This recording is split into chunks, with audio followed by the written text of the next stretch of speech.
Did you ever think you would make it? I feel I'm so close I could taste sweet victory. I know this life meant for me. Adam, what's your point? The future looks bright. My handshake is better than anything I ever saw. It's right here. You are a one-of-one? My son's right about I don't think I've ever said this before.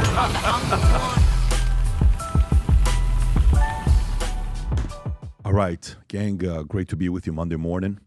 Hope you all went to church this weekend. There's a lot of people going to church, literally a lot of people going to church. I know we had a couple here that Vinny invited to go to church for the first time in a long time, some 15 years. I cannot tell you how many minutes I'm getting of people telling me, Pat, I'm looking for a church. A guy literally, the last Minect I just did, I'm not going to read his name, but this fellow sends me a Minect and says the following to me. He grew up a Muslim in Iran. He says, hi, Patrick, my name is, I was born in Iran to a predominantly Muslim family. Though my parents were never really religious, my parents and I immigrated to the U.S. when I was an infant. In 2004, we returned to Iran, where I attended an international school in Tehran and spent my teenage years before moving back to the States in 2009. I went on to complete my education, eventually became a doctor. For most of my life, I was never a religious person. Faith wasn't something I pursued or thought much about, but recently I believe I watched a man be crucified before the world for his faith, and it awakened something in me I didn't know was there. It stirred a part of my soul that had been asleep. As I've reflected, I've come to see that this is no longer about politics. It's about something much deeper.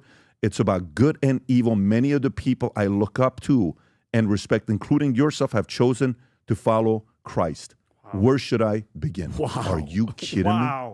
This is the Wow. last minute that I did once I walked in. I love Isn't that amazing on what's going on right now? Let me tell you. All because of a guy had the audacity to go out there and talk to young kids and try to inspire them and talk about God and America and the Constitution. And, you know, I had my kids, I got my kids on a whole program right now to learn everything and anything. All my kids are, my oldest son is very much interested in politics. But I got a full program right now that I'm offering them a scholarship, some kind of a victory if they pull it off.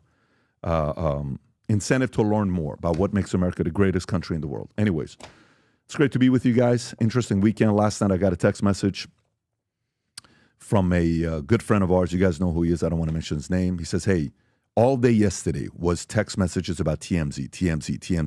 TMZ got slammed this weekend, hammered this weekend. Harvey. Every one of our clips we put up, no matter where it is, the reaction is unbelievable.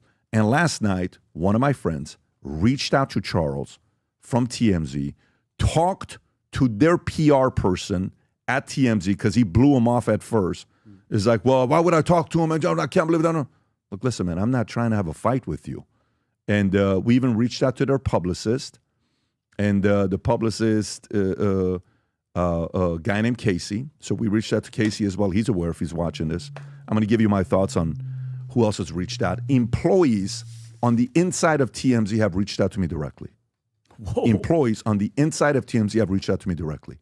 All we wanted you to do is to do exactly what you hold everybody else accountable. Your business model, like Tom said it so eloquently, is about exposing others. All you had to do is say, we effed up. Here's what we're doing. That's all the audience wants. We'd move on. You keep dragging it and dragging it and dragging it and dragging it and dragging it, and you're going to keep getting this from people. Not just from people like myself. I'm a simple guy, but you're going to get it from everybody around the community. So we'll come back to that. I'll tell you all the story about TMZ, so stick around. Trump's praises Kash Patel for speedy capture of Charlie Kirk's assassin. Apparently, they found that the assassin has a roommate that's a transgender that maybe even is dating. And the father was getting close to the pastor because the father felt like he was losing his son based on what Tom and us were talking about this morning. Tom's going to give you guys analysis on that. And Kash, just a few minutes ago, I want to say 18 minutes ago, 20 minutes ago, 25 minutes ago, they found that the DNA matches the gun and it matches the what do you call it, the screwdriver that they had. So we'll see. There's still a lot of questions and speculation. I think the administration's number one priority to identify who this person is ASAP, because everybody's blaming everybody. It was, mainstream media. It is deep state. It is the Groypers. It was 11 out of 13 questions asked I see this stuff was from guys that were Groyper members, and this is because of Nick, and no, it's because of Israel. No, it's because of this, and 10,000 people blaming it on Israel. Everything's out there. White House jobs. Immediately identify who this person is to stop the momentum, because this is just going to go like, oh yeah, Nick Jobs, oh yeah, no, boom. Here's what it is. And I hope they pull it off, because this can get nasty very quickly. The family announced that they're going to be doing the service next Sunday in Glendale, Arizona. Aside from that, Bill Maher condemns people who mock Charlie Kirk's death. I think you're gross.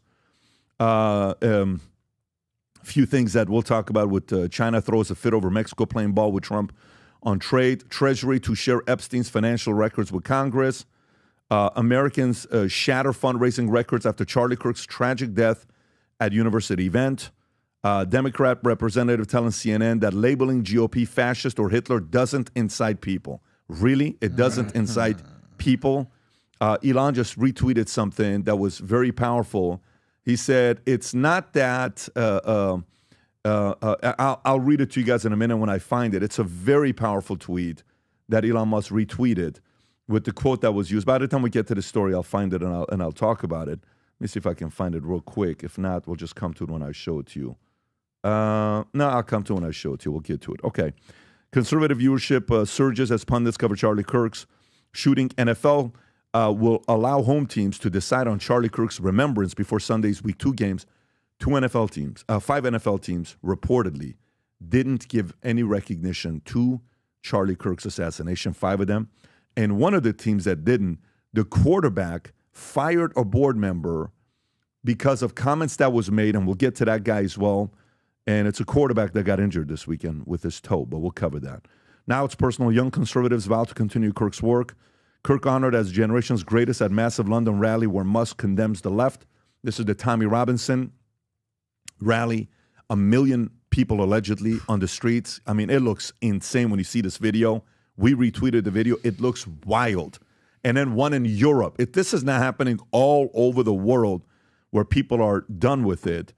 Jasmine Crockett denies wannabe Hitler leftist smears against Trump led to Charlie Kirk's murder. Stephen King screwed up, said something, apologized afterwards.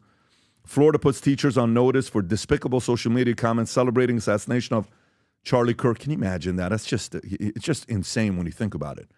Charlie Kirk's alleged assassin. Okay, got it. We got that one. Ram cancels all electric pickup cars. U.S. amid slowing demand, all electric. Americans are no longer that excited about electric that they used to be. Economist sees rate cuts. We'll talk about. Jamie Dimon says economy is weakening. Warns of uncertain outlook. Mortgage rates sink fastest. Cuomo attacks Musk. Says he wouldn't be surprised if he were murdered after Kirk's assassination. J.P. Morgan process over $1 billion for Jeffrey Epstein's, despite internal concerns over sex offender status. We got a couple other stories that we'll get into, but obviously a lot of it is going to be here with Charlie. Rob, do you mind showing the RFK event on what was going on? I mean, you're seeing the level of proud people are becoming, how it's bringing people together to be proud to chant USA, USA, USA. Go ahead, Rob. This is for Charlie Kirk's vigil last night.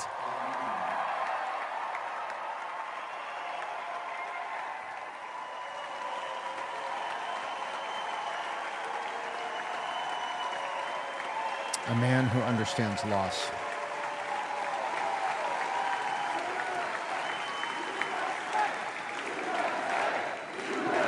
Yeah, I mean, it's like... That's awesome. Yeah, I love this. Let me tell you what we're doing. Rob, if you can go, gang, we have our USA merch on vtmerch.com, and here's what we're going to be doing. 100% of whatever you buy with USA on it is going to be given to Turning Point USA and Charlie Kirk. 100%. Great. Whatever you buy with USA on it, 100. I'm not talking 100% of profits. 100% of gross sales that we make of anything with USA Today on it right here, 100% of this proceeds are going to go to Turning Point USA and Erica, Charlie Kirk's family, and everything they have going on.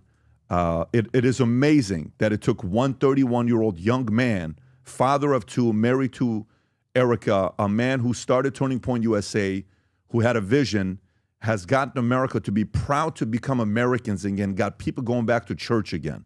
It is amazing that something like this had to happen for America to get to this point. But God willing, this direction we're going to be going to continues of Americans being proud. You know, obviously for me, I had him as the most important person in America we're going to have for decades to come. That's what I always said. Every interview I ever did, when people ask me about Charlie Kirk, I said, this guy's the most important voice in America today because everybody has a certain age. He's 31. He's going to be going for many, many years. But God willing, the younger folks are going to continue to pick up the torch and keep inspiring to do what he did and maybe even take it to different levels around the world. While we're having this conversation, this is what's going on in UK yesterday, Rob. If you can play the clip, this is UK yesterday. Elon Musk jumps on a stream with Tommy Robinson. Wow. This is UK, okay? Finally, watch this. finally. Unbelievable when you see this.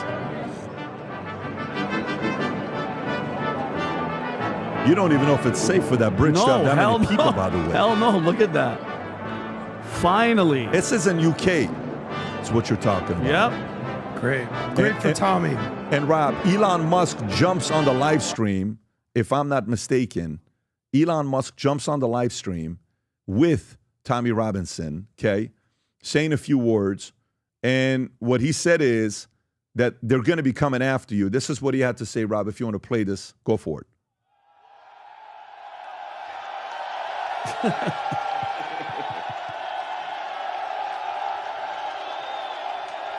What would Orwell think is the shirt he's wearing? Yeah. 1984. Mm-hmm.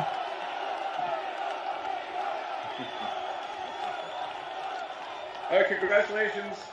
Congratulations, Tommy, on putting together an amazing event and really rallying the people of Britain.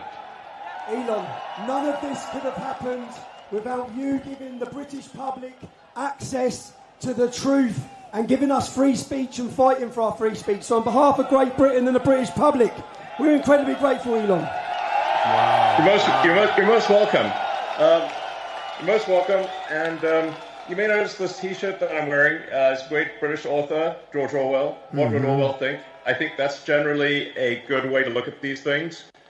He would want freedom of speech. He would want the people to know what's real.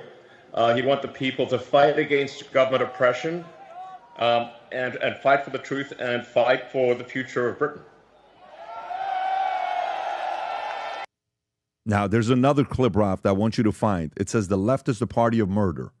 Okay, if you can find this, that Elon says this to Tommy, left is the party of murder. Okay, left is the party of murder. If you can pull this up, there's a clip of Musk saying this. I think you just go for it. And then you see how much violence there's on the left, with our friend Charlie Kirk getting murdered in cold blood this week, and people on the left celebrating it openly. The left is the party of murder and celebrating murder. I mean, let that sink in for a minute. That's who we're dealing with here. That's by the way, a statement like that. I tweeted something last night, Rob, if you're going to pull it up, and then I'm going to come to you guys. Last night I tweeted something saying it's been 4 days since Charlie Kirk's assassination. No riots, no cities burned, conservatives mourn, the left destroys. This is a reflection of what Charlie stood for.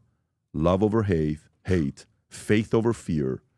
The future of America looks bright if these values become popular again, right? I watched this, and then gradually I went in the comment section just to see what other people were saying, okay? Just to see what other people were saying. What about January 6th? What about this? And what about all these conservatives that are getting people fired? And what about all these conservatives that are calling on these guys to lose their jobs? What about them, huh? What do you have to say about these guys? And you sit there, you're like, listen, buddy, you're losing a job for celebrating somebody dying. Mm-hmm. This black girl on school campus, did you see what happened to her yesterday? Did you see, I put in the comment section, did you see this one? She's like, your boy got killed. Your boy got killed, okay? F y'all, your homie died. That one right there, Rob. Can you play this clip? Yep. Play this clip. Watch this here. Watch this one here. Fuck your homie dead. Oh, this girl, yeah. He got shot in the head. Fuck your homie dead. This is an 18-year-old kid going to school. Watch this. Evil is real, people. Yes. It kind of looks like that. Wow. Evil. Evil. Watch Murder this. is bad. She is evil. Have not said. Why are you being so Why are you hateful? so hateful? Why are you so hateful? Why are you so hateful? Of course, Yeah. he's the Can somebody hateful tell her one. to back Can up, you please? not She's put the being- camera in my face? I'm sitting here. You walked up to me. Okay, well, I I don't can- want this. I said rest in peace. And I can Just do leave this. it alone. Please don't come after Ma'am, me. you've been I want to be left alone. I'm not emotional, ma'am. Don't tell me what I am and what I'm not. You can get out of my face because I could tell you what you are, but you won't like it. You're being aggressive. You're being aggressive. I'm not being aggressive. My voice is You are very being calm. You're calling me aggressive. aggressive because I'm a black I feel woman. bad. Like Because I'm a black woman. I feel bad for. Like I feel bad There for. it Pat. is. She's been captured. That's right. I feel like my heart You know what hurts for happened to them. her? She got arrested. She did. She got arrested, and she got kicked out of school. Because later she assaulted That's somebody. it. That's She it. Actually, Oh, She got arrested, and she got kicked out of school. You see these things, Rob. Play the clip with the mom coming in saying, "You won't believe what happened today." The Did three Trump kids, Rob, die? I sent it to you. There's some, Oh. did the vice president? Did Elon Musk die? What, look at this. Like this is Oh, the two little This is a young girls? mother. yeah. Yeah. Watch this. Unbelievable. I have the best news ever. What? Donald Trump died? That's the best news. Second best news. The vice president died? Okay, third best news. That Elon Musk died? Okay, no. Nobody died. My best friend's getting married. Which one is it? Taylor Swift. Taylor Swift and We can pause it right Kelsey there. got engaged. I mean, you watch Yeah. these clips. Okay. How old do you think those girls were? 12, 5 and 11, 10? 8. 8. Yeah. yes. 11 and 8, something like that. Parents raising kids like that. So Unbelievable. this part exists where they're saying, well, you got this person fired. Yeah, if a person celebrates someone getting assassinated and killed, what do you think should happen to that person? Do you want to keep that person if you're running a company? Mm-hmm. Do you? Do you want to? Say you're running a business. You got 100 employees. 5 of them celebrate that a person got assassinated and killed. If you choose to keep him as your investor, I would question your intelligence. Oh, yeah. Who are you hiring and keeping? But this is a person that got shot and killed, and you're saying, how about the people that are getting fired? Anyways, Tom, what's on your mind with everything that's going on right now? Obviously, lots been going on, but what's specific to these stories that we're covering here right now? Well, first of all, this. UK, London, Musk, schools. First of all, you love what that student just did to her LinkedIn profile. Isn't that nice? Isn't that nice? Boy, what a LinkedIn profile. There it is. There you go. Everything you need to know. Right. So, freedom of speech. You know, free speech, the price of free speech is free speech. That's what I keep saying. And what I think here is people are exercising free speech, and what they don't understand is that free speech also has consequences. On the bad side, a government can take up arms against you, as they do in China, as they do in communist countries. And when you try to exercise free speech, there can be consequences on the political side. And then here, these people have been living in the tumor that's in their soul of hatred since the cancel culture of the BLM riots. They wanted to cancel everybody else, fire these people, take their jobs, things like this. And now it's coming back to a little thing called at-will employment. And Vinny, you know what at-will employment is, right? You run a business, people are at will. You could say, listen, economy's not doing so good, I got to lay you off. It's not a union job. You could say, you're not very good culturally with the rest of your employees, you seem to upset people rather than just getting your job done. Guess what? You're at will employment. And what I think is going on is these people are so indoctrinated. And the indoctrination, nothing surprises me about the adults. That student, she's an adult. What crushes my soul, Pat, is when I see those little kids. Those kids are being raised in a home where things are being said, and their first reflex, Donald Trump died? The vice president died? Elon Musk died? Are you kidding me? And look at the glee in their voice. They're being taught that. That's how they're being taught. And if you think that there's a difference there and the Muslim clerics that radicalize the kids that did the subway bombing so many years ago in London, you're wrong. There's no difference. It's the indoctrination of hate. And people are coming out and it's showing. But even greater, it says, Bible says that love will conquer hate, that earth will not be your paradise. Heaven is your paradise, but love will win. And Christ's love will win. And I see the response of people coming out to that. And that's what gives me hope. And I also hope that somewhere, someplace, there are neighbors that see those little girls that can start working with them or start having an influence on them. Because those little girls, they're innocent. They're being raised in this home and they're being taught that way. That just kills me. That kills me. Adults, hey, you're responsible for it. And now your LinkedIn includes a mugshot. Good job, lady. Good job. You're out of school, and now you put those points on the board for everybody to see. I have no sympathy for you. I feel you. He said, but those kids and what's going on, that busts me up, and I love what I'm seeing in the outpouring of respect everywhere. Tom, I love you. Great point. In regard to England with Tommy Robinson, finally, Pat, and I learned something from you a couple weeks ago. Hope. Don't lose hope. And they're not. I hope it's not too late, but they haven't lost the hope. In regard to Charlie, and God rest his soul, what did Rahm Emanuel say in 2008? Never let a crisis go to waste. Okay? And I think this moment, we have to take this moment, Pat, and it showed us what we're up against. Okay? It revealed these. And I say this word a lot, and me and Jake laugh about it, Pat, these demons. And I think the devil in this moment, Pat, was so joyous in the killing that he forgot to hide himself in these people. I have a couple videos, Pat, and I'm not being facetious. What a this great woman, take. Thank you, Tommy. This woman, Pat, you tell me in your heart of hearts, she doesn't look demon-possessed. She's openly talking about, and I'm assuming, allegedly, that she's talking about other people that she wants dead, and I think it's Trump. Listen, guys, pay attention about what's inside this woman's soul, and tell me she doesn't scare the hell out of you. Go ahead, Rob. Watch. We're going to push it.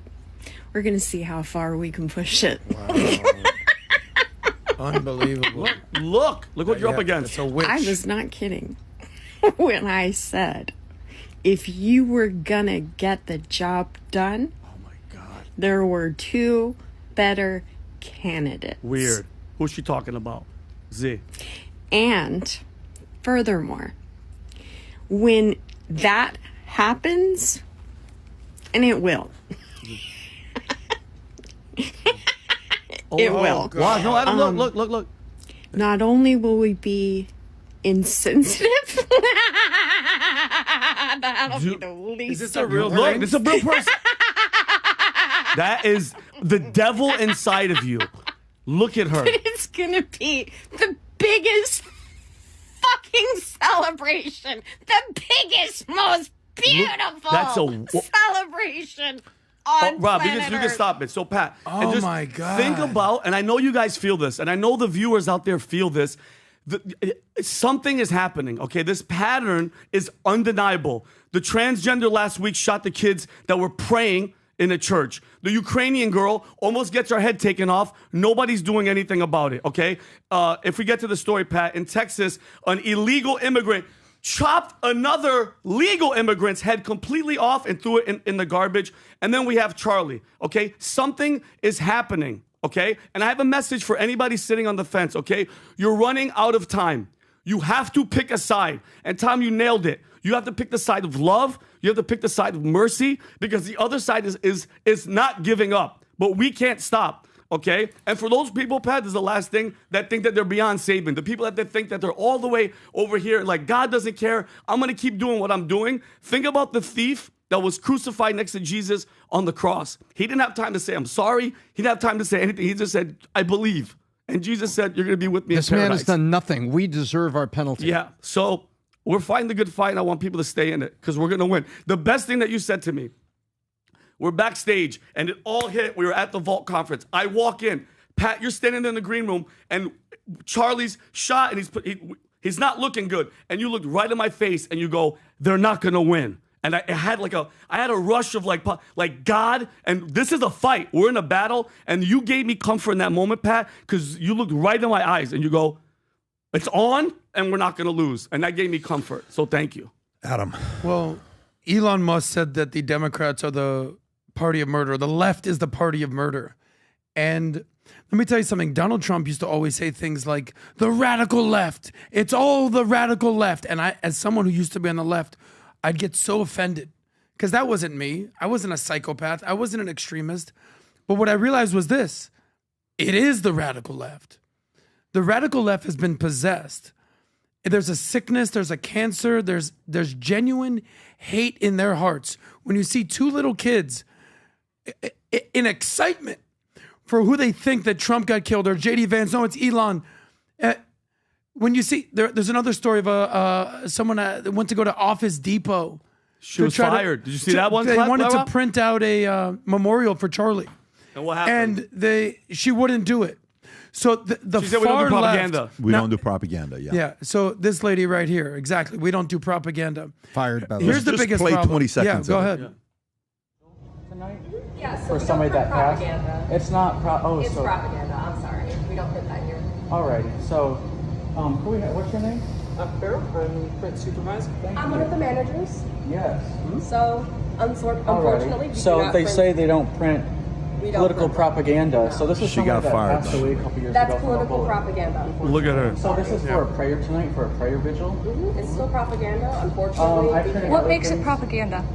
Because he's a political figure, and I don't have to. Yeah. Our general manager is going to be in on Monday. If you No, want to it's speak totally further okay. on No, the we have- subject, we have you lots- we have are lawyers. welcome to return. Yeah. Well, when And they tell someone you who they shows are, you, believe it. yeah, exactly. Tom, you took the words right out of my mouth. When someone shows you who they are, believe them. So here's my message to my Democratic friends out there: unless you call this abhorrent behavior out, and unless you call this out, you are officially complicit. I see so many videos of people on the left parading, cheering, and excitement for the assassination and murder of Charlie Kirk like it's a great thing. And I'm starting to see very little of people on the left saying, I can't condone this. I'm a Democrat, but this is something I can't stand for. We need way more of that coming out of the Democratic Party, or you would be complicit in calling out the disgusting behavior of the far left progressive party that is the Democratic Party at this point. And Vinny, you're bringing that up, both you and Tom, where you guys are at. These guys are not going to win because the most common quote you're hearing from everybody, this is the biggest sign that you lost the argument. What is the first step number one? When you lose the argument, what do they start doing? Name calling. Yes. Yeah. This is Ad the hominem ultimate. attacks. This is the ultimate that's above name calling. We can't beat you. I'm going to take you out. Yep. Okay? We can't beat you. I'm going to take you out. And by the way, so Kash Patel just came out with a story announcing that they found the DNA, that the towel matches the firearm and the screwdriver both match Tyler Robinson. This is just a few minutes ago, Rob, if you want to go ahead and play this clip. Flexed all resources the FBI had and surged multiple air assets as soon as this shooting occurred.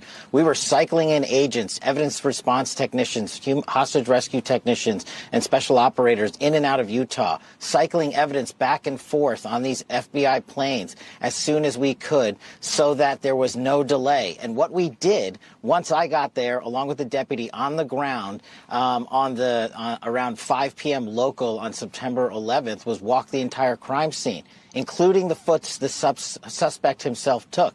And what we learned was there was evidence, DNA evidence that could be collected and had been collected, including a screwdriver that was found on the rooftop.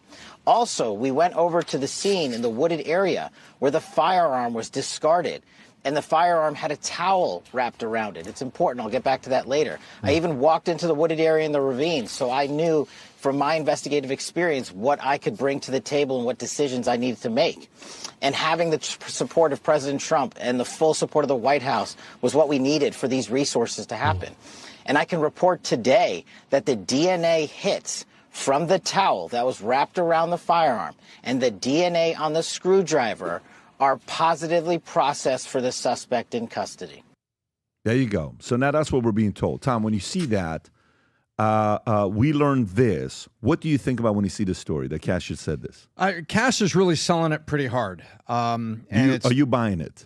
I'm only about 50-50, and I'll tell you why. I believe my own eyes, and many people besides me, and I'm not talking about tin hat conspiracy theorists, are saying Does that look like a rifle 44 inches long being wrapped in a towel, or does that look like a jacket or a piece of clothing or something? Does that look, where's the rifle in this person jumping off the top of the building? What's going on with that? And then when he's walking like a peg leg through the community, the neighborhood, they said, oh, he shoved the rifle down the leg of his pants and he was having to walk that way. Okay, well, maybe I buy that, but I'm just shocked.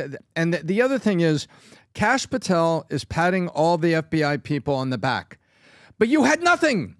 You had the wrong two suspects, one that you quickly dismissed, the other one you questioned and dismissed, and you by your own admission, had no leads until the father that had been talking to a pastor worried about his son, and now we're hearing the leaks coming out from other family members and friends that over the past year, he was a little different. Tyler was a little different. Tyler was getting a little dark, spent a lot of time on video games, and we see the Discord messages.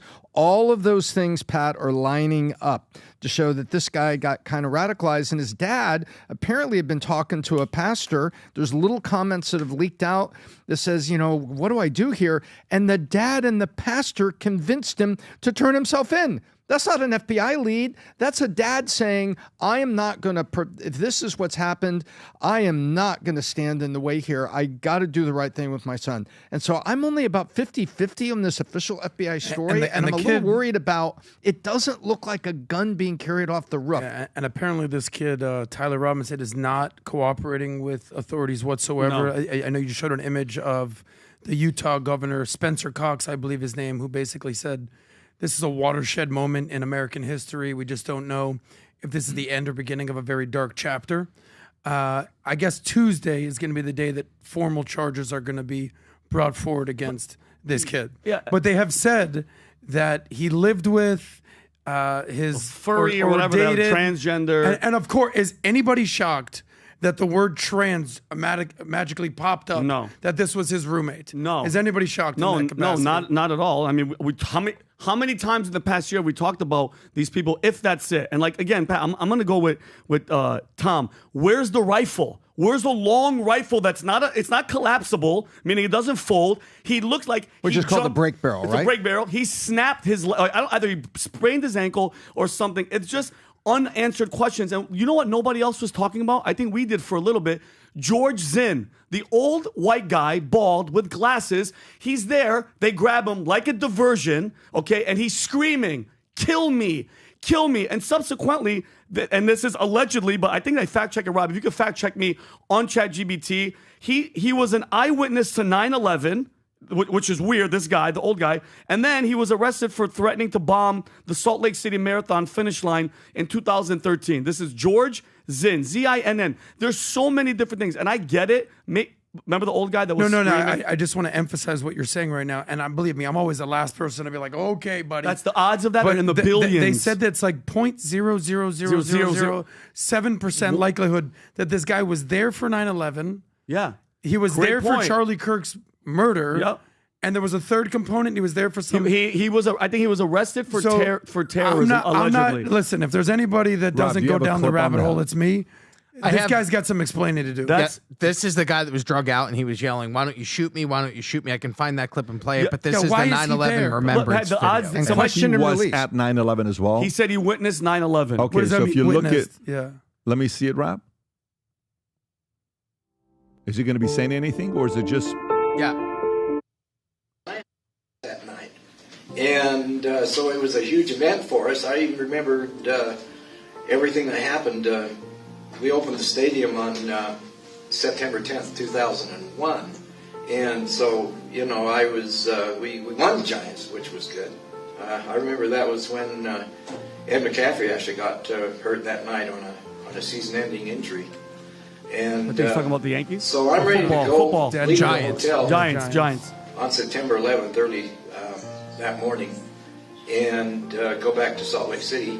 And they said, "Come down, look in the lobby. Something's happening here." They said there's a plane that's headed towards one of the towers in New York City. So he was there, and he was the guy that's coming out saying, "Shoot me, shoot me." Correct. Allegedly, when there's smoke, there's fire. Why is this guy around all these horrible somebody moments? did the breakdown, Pat, and this is allegedly 1 in 2 billion that this guy was at Charlie's assassination, 9/11, and then Rob, I guess he was arrested. There was a third one, yeah. Yeah, he was arrested for something around terrorism. This guy right here. Yeah. Pat, when you're a leader, and at times when you have crisis in a company or something happens, you have to come to the microphone and you got to cover what's going on. Sometimes it's layoffs, sometimes it's good news, right? When you hear Kash in that, do you hear him kind of overselling these points, or do you just hear a leader saying, "I'm proud of my team, is what we did"?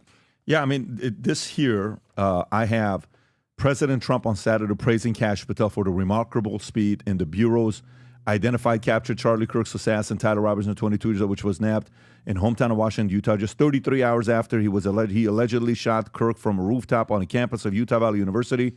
So Trump's giving him credit. Kash is coming up here. His job is to show urgency with the fact that they caught somebody, to lower the temperature.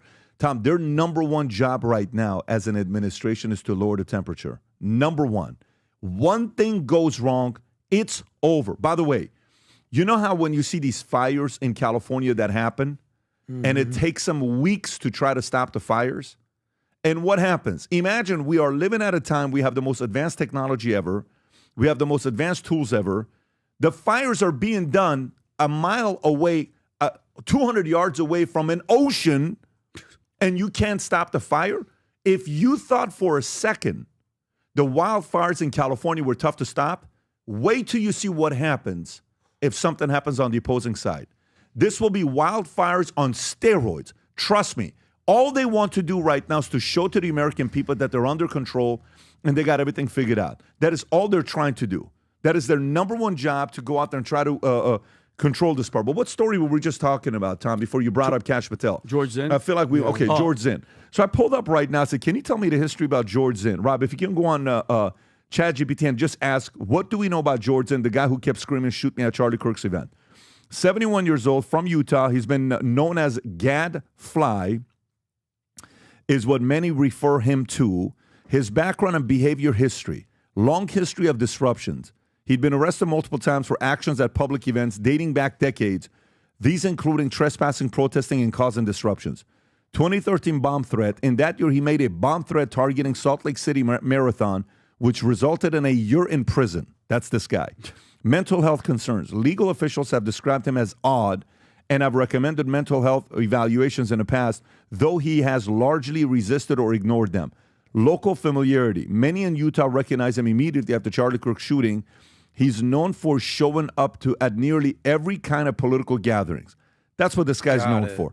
So I don't know if he's a disruptor or if he's anything or not. Here's all I will tell you. What he does. You know, when by the way, when I said, who's the guy in the back? Who is this? And who is that guy? People started messaging me. That's a friend. That's a pastor. That's the same guy that was protecting the president. I've been on calls with a bunch of people that are trying to give me the insight from the back on Intel, calling me, Pat, we want to kind of give you a little bit more insight on what's going on. I got a call right after this podcast to talk to a few different people to see what's going on. I trust that they're moving quickly to get answers to these questions. But one guy connects me and he says, why is it that if you got people on rooftops and you got a guy like Kirk, who is a top 3 person who helped Trump get elected, say you put Musk on that list, you put him on that list, you put RFK, say, on that list, because that was a big tipping point when RFK came on this side and came out in Arizona at Charlie Kirk's event, by the way. Yes. Just so you guys know, at Charlie Kirk's event. So when you see these things and you're not doing a sweep of, you mean to tell me, find the highest ground to go to the rooftop and just look what is anybody there? Is anybody there? Like, you can't hire 5 people to be at a rooftop to look at the other. I mean, so for us, for example, we're at the Vol Conference. I don't want to publicly show this video, but if you guys want to see this video, go to Circle. I'll put it on the PBD podcast Circle. When all of a sudden we're in the middle of the event, Vinny, you just sent this to me. Vinny recorded this thing. So we're at the event, and when this event happens, security comes and says, you can't go up on stage. I said, I'm going on stage. So what's your alternative? Well, if you're going to go on stage, we have to bring sheriff, M16 and all. I said, do whatever you got to do. I'm going on stage. Instantly, security alert went up. My kids are walking in the back when we're like, why is it taking so long for us? I just want to go to the bathroom. Totally get it. They got to sweep the perimeter.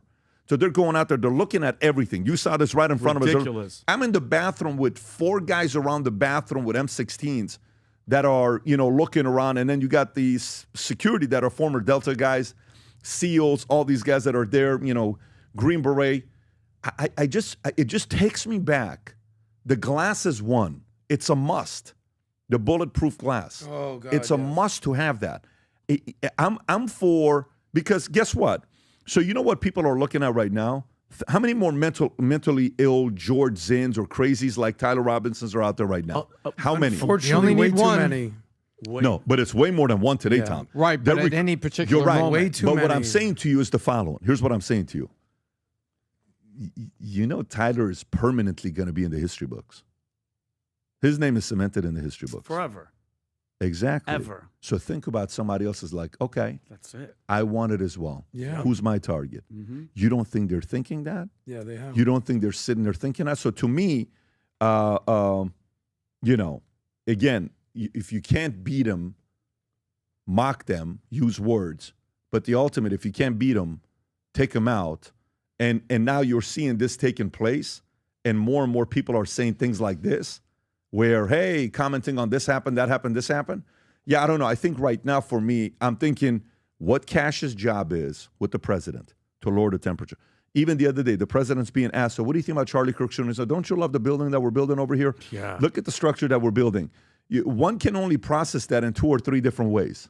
One of them is what? Tone deaf. Tone deaf cold. Completely Right. doesn't, yeah. Tone deaf cold. I think that's the 37-second one, right? Watch this.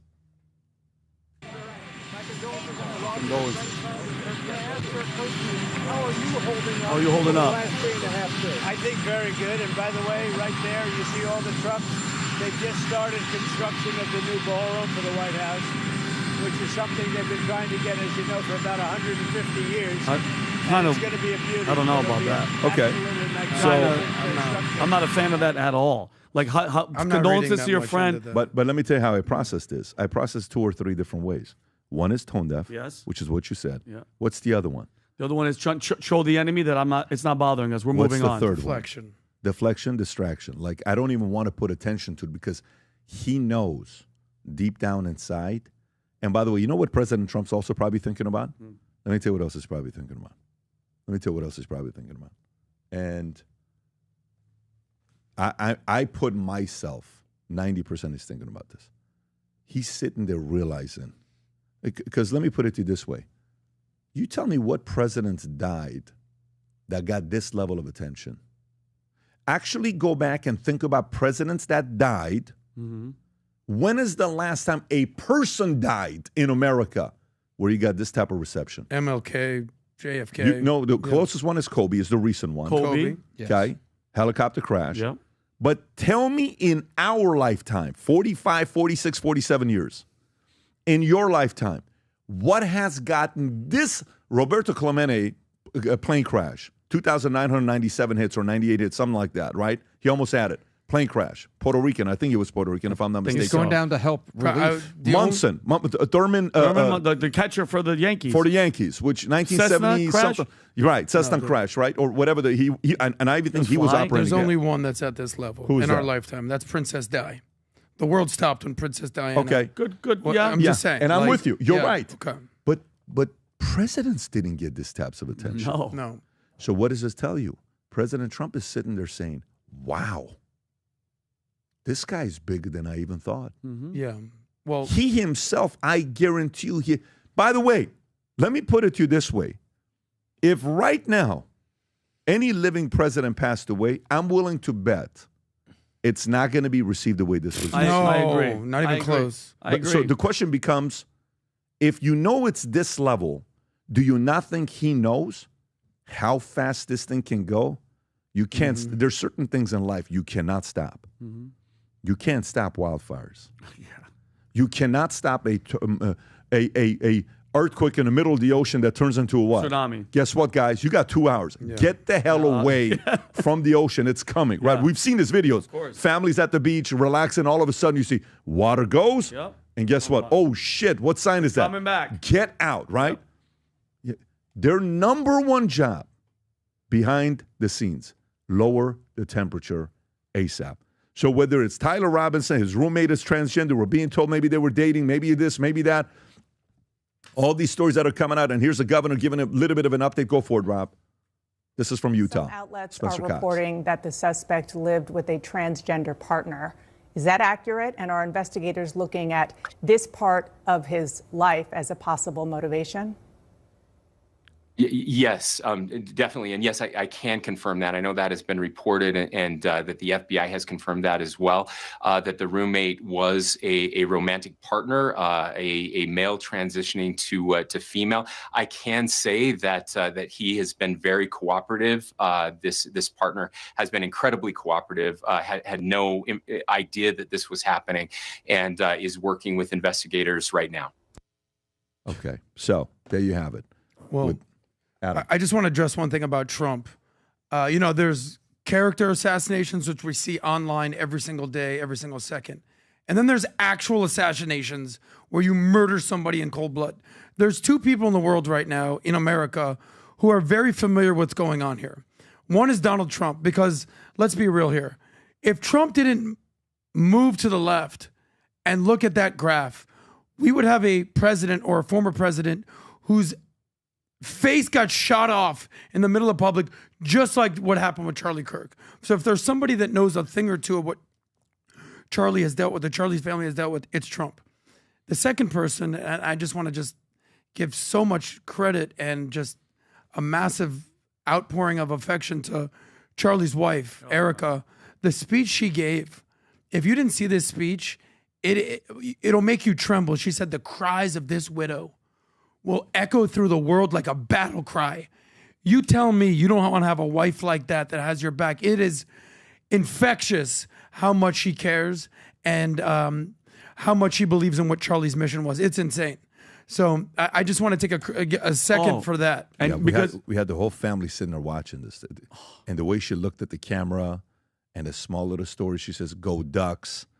All the little things. It was as if, honestly, it seemed like as if it was her doing a broadcast for only one person, and he was watching, and it's him. That's what it felt like. It didn't feel like she was talking to us. Oh. It felt like he's watching from the heavens saying, "Babe, I'm talking to you."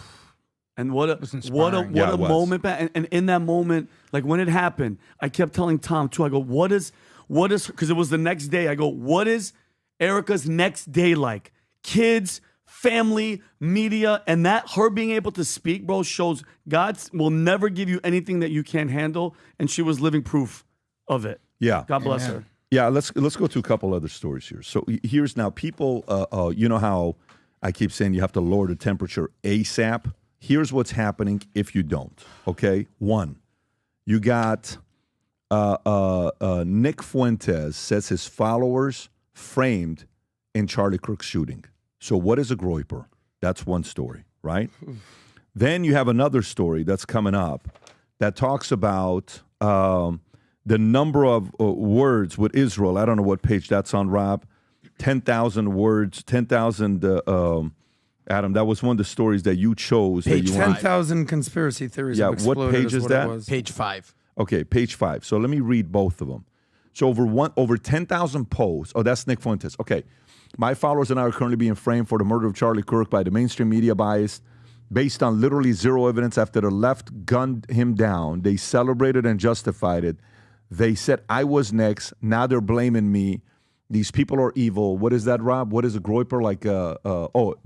That's a Google trend search of how many people were searching the term groyper. Because that's his following. That's what they call okay, got it. So then you have this other story here of over 10,000 posts tied Charlie Kirk's murder to Israel as conspiracy theories explode.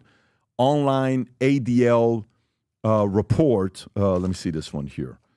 Anti-Semitic conspiracy theory. Is there a video on this one, Rob? It's just a montage of different videos that people are highlighting about. This one was everywhere. By the way, a bunch of people texted me asking, "Is this real or not?" Bunch of people, and I'm talking big names. Yes. Bunch of people like, "Is this? Did they really take this video down?"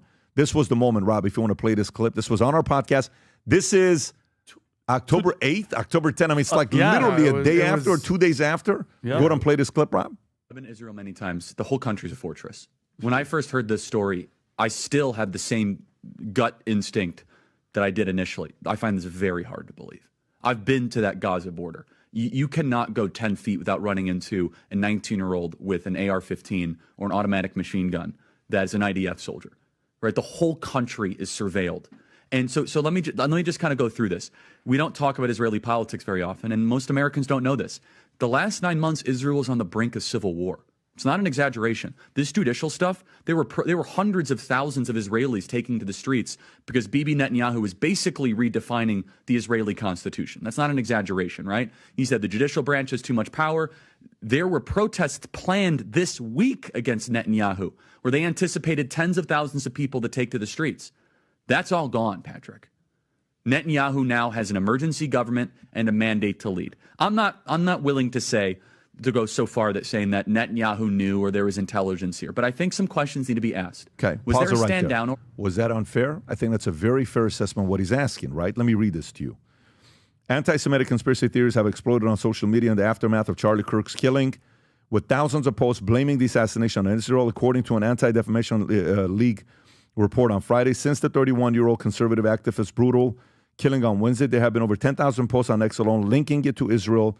The report said Kirk, co-founder of Turning Point USA, conservative organization, became a major political figure for young. Okay, so these are stories. You got two of them, right? The one story is Groypers. Guys are posting saying Nick criticized Charlie Kirk a month ago, and now he's speaking positively about him. And then the other one saying, no, this is Israel and all the blame that they're putting because of that clip of him on our podcast saying he called that Israel, and because of that, he was taken out. Adam, your thoughts on this story here? Well, let me just say this. Israel has no greater ally than Charlie Kirk as far as someone who is Christian, American, and defends Israel. Now, you have to understand, he's not blindly following the Bibi Netanyahu doctrine and Israel can do no wrong. He will criticize Israel's government just like he'll criticize the American government. That's what gets lost in the shuffle here. Just because you criticize a government doesn't mean you don't believe in the country or the people. We criticize the American government all the time. You'd be hard-pressed to find a group of patriots that love America more than the people in this room. So just because you criticize somebody doesn't mean that you are not on their side. So as far as the conspiracy theories that have just popped up out of nowhere, let me just tell you, I don't think Nick Fuentes had anything to do with this whatsoever, and now he feels like he understands what it feels like to be Jewish in this world, and everything goes to what I would call the little boy that cried Israel. So, the internet goes out, oh, it's probably Mossad.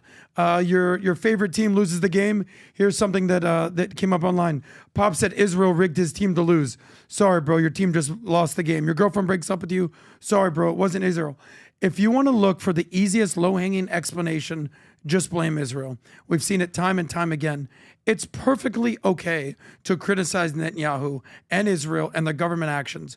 Where you get into hot water is when you start blaming everything on the Jews. Do better.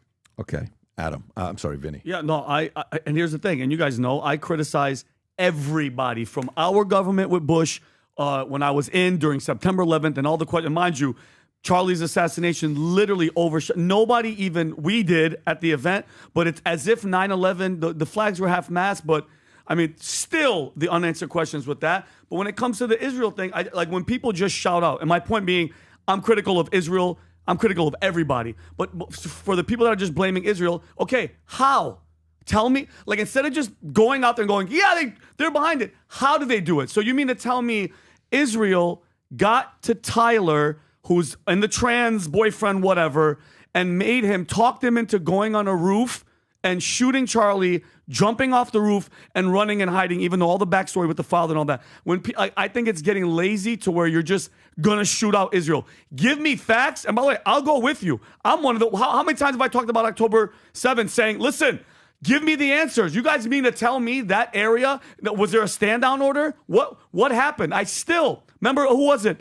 John Kirby was like, now's not the time. Okay, when is the time? Put that aside. Give me the plan of how Israel got to this guy who's obviously messed up in the head with his trans boyfriend and did it. Don't just shoot it out. Give me facts, and then I'll listen to your argument. If not, it's weak. Period. Yeah. So, Rob, is this the clip between August and September? Why they're blaming Nick? Go ahead and play this clip. We had our disagreements. Where we did agree is that he would go to these college campuses and proclaim the name of Jesus Christ. And ultimately, that is why he was killed. The gunmen that killed him, they hated him because of his defense of Christian morality. Charlie Kirk cannot call himself a Christian anymore. Sorry, you forfeited that. I do not want to hear, and you cannot allow Charlie Kirk to go to one more public event, one more question and answer, one more ask me anything, without being protested, without being shouted down, without being interrogated about this. This guy goes around from campus to campus in the most artificial and phony and fake way, talking about, oh, God made me very blessed that I control $500 million. Oh, I'm so blessed. I'm so rich and I'm so blessed. And oh, God's been so good to me. I'm such a Christian. Oh, the Lord gave me the Sabbath. I take Saturday off. You sit there and call yourself a Christian and then you make excuses. So to me, I don't think he had anything to do with it. I don't think Israel had anything to do with it. I don't think. Make the argument. I'm very open to it. I don't think.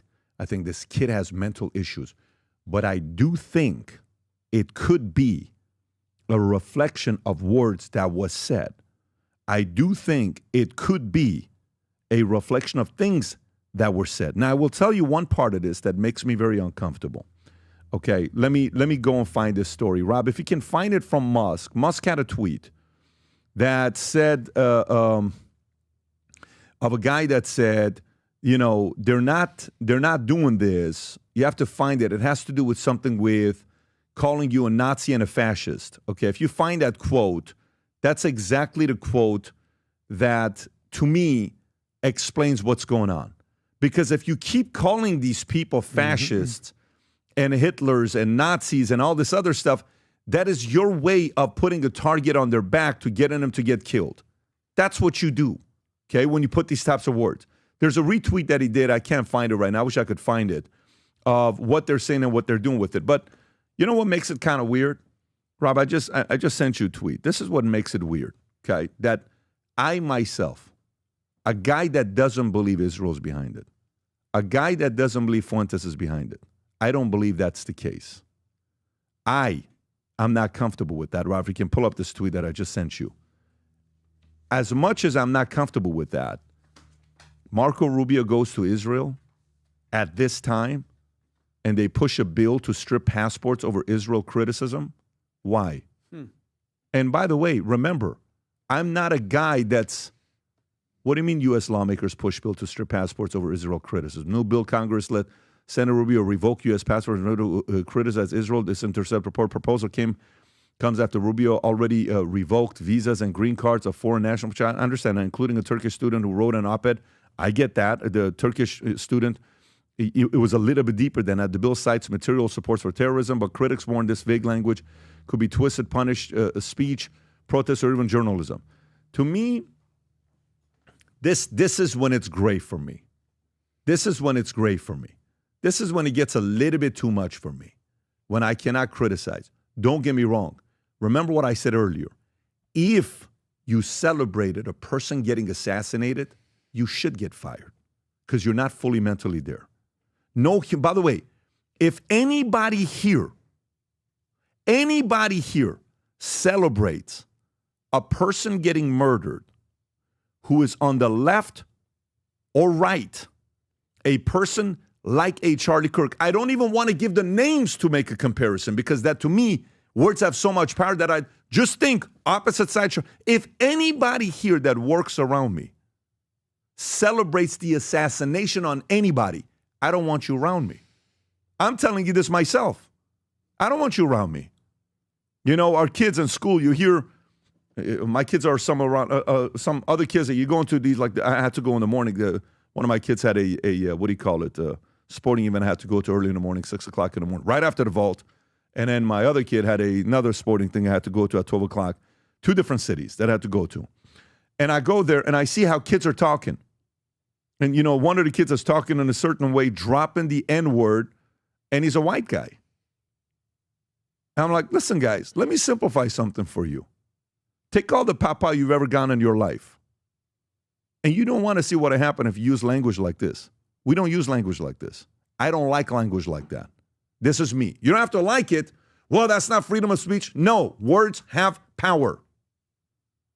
Stop dropping words as if they don't have power. They do.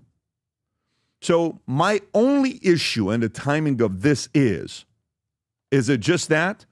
Because I actually like what Whitlock said. I want to give Whitlock some credit, Rob. I got a video there about Whitlock. I don't know if you pulled that one up. And here's what Whitlock said. This is why Charlie Kirk was different. He says, hey, a lot of people are saying they're going to continue to mantle. Vinny, you may want to look at this one here. And he says the following. Go ahead. I think this is a very good breakdown. You can tell it by his eyes. The guy hasn't slept for days. Go ahead and play the clip. When I hear people say, hey, I'm going to go out and pick up Charlie Kirk's bloodstained microphone and continue what he's doing.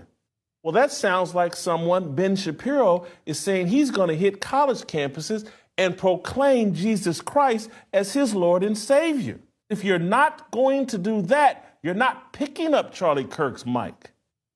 You're picking up your mic. Charlie's mic proclaimed and professed the name of Jesus Christ as Lord and Savior. And that's what we all need to be doing. And I'm with that. I am too. By the way, I love that Ben is willing to do it. Do you believe Ben is serious when he says he's going to go out there and do it? Oh, for sure. For sure he's going to do it. And do you think Ben is a guy that's capable of doing this? He's one of the OG guys. Of course. That used to do this kind of stuff. So it's not like Steven Crowder. That's right. And so these guys, him, Crowder, all these guys, they know how to do this. But to me, it's a little bit suspect when you're going there and then all of a sudden it's this, and BB's constantly tweeting about the relationship with you and Charlie Kirk. Got it. One time I get it. Two, it's just leave it alone. You're bringing too much attention to it, okay? Privately, once, totally get it, move on. I just think you're bringing negative attention to it at a time like this to show that. So for me, as I'm hearing stories like this, I don't think it's Nick. I don't think it's Israel. I think it's lazy to go after both of them. All of that. But Jason's message right there, who is going to go there? This guy was a modern-day Billy Graham meets Rush Limbaugh. That's what I kept saying.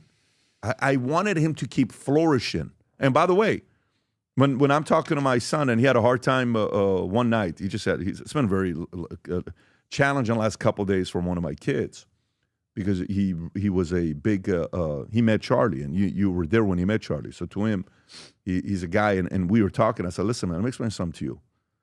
Sometimes in life when something happens that you have no answer to, you literally don't have any answers to, that's when you lean on God. I said, I don't have the answer for you, buddy. I'm not God. I don't know what to tell you. I literally don't. The only answer I have for you is let's get on our knees and pray. And we got on our knees, and it was awesome. The way he prayed, the way Dilly prayed, I prayed, it was great. Moments like this, I'm with Whitlock. I hope more guys go on the road to talk about Christianity. I recommended 2 books to this guy this morning that I was talking. I said, of course, set aside the Bible, Case for Christ. By Lee Strobel. Lee Amazing Strobel, book. And Mere Christianity. Go read those 2 books. Those are good books to start off with. Case for Christ, Mere Christianity by C.S. Lewis, who wrote Chronicles of Narnia. The guy was a professor at Oxford. There's a very good movie made about him. But Adam, I think you want to say something. Yeah, Go well, I think Christians need to step up. As someone who's Jewish, Jews are 0.02% of the world. We're 2% of America. We're not trying to take over anything. I would love to see Christians return back to the church. I would love to see Christians get back to Jesus. The people in my life that go to church that are Christians, they're some of the best people I know. The problem we have in society is the degradation of a lack of Christianity, a lack of God, a lack of moral clarity, a lack of patriotism, wokeism and Marxism and transism and Islamism, and all these isms have taken the place of something that should just be Christianity. So Charlie Kirk, apparently he was coming out with this book that's already a bestseller. It was called Stop in the Name of God, Why Honoring the Sabbath Will Transform Your Life, which is about why he, on Friday nights, the Sabbath, shuts down, turns everything off, and spends time with his family. So Charlie Kirk was a Christian, don't get it twisted, but he honored both books, the Old Testament, which are the 5 books of Moses, and the New Testament, the teachings of Jesus. So it doesn't have to be mutually exclusive. I would love to see Christians follow Charlie's lead. There's no better role model for young men than Charlie Kirk, period. I agree. He's a phenomenal role model to follow, and I think it's going to continue happening as this is going on. By the way, NFL. So the first sports team, I believe, that recognized the assassination of Charlie Kirk was the great Yankees, okay? I sent the leadership team a message, absolute respect. They stopped. President Trump showed up. He and Aaron Judge even had a moment together. Then comes the NFL. And the NFL teams, it wasn't 5 that recognized him, not 10, not 15, not 20, not 25.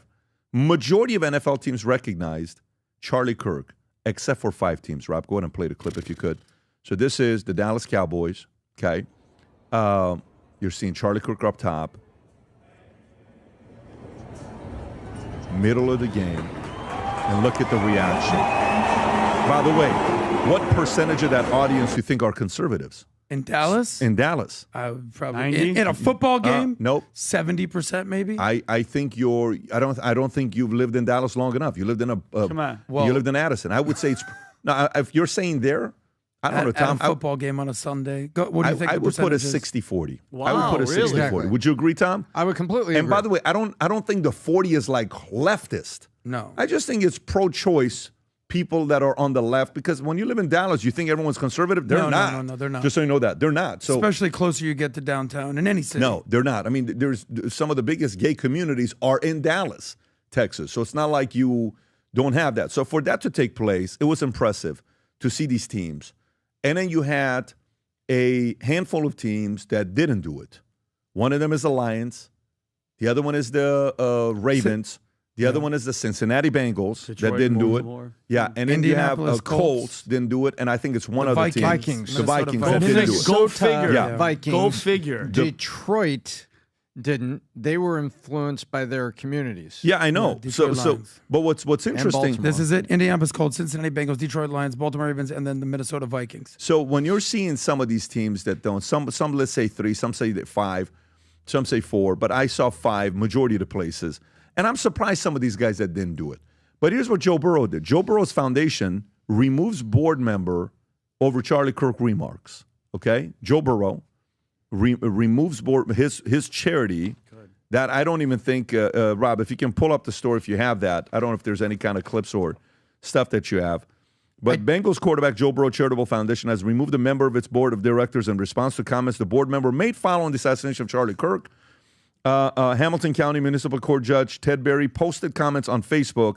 The Joe Burrow Foundation was founded on the belief that everyone has a responsibility to do good. The group announced in a statement on Twitter, "We have terminated an advisory board member that made inappropriate remarks in light of the recent events, and they no longer associated with the foundation. Their comments do not reflect our values and our mission. We are committed to accountability and respect for all." Rob, what is the comment that the person made? Said Berry in a statement in Cincinnati Enquirer, "I regret if I caused division. That was not my intent.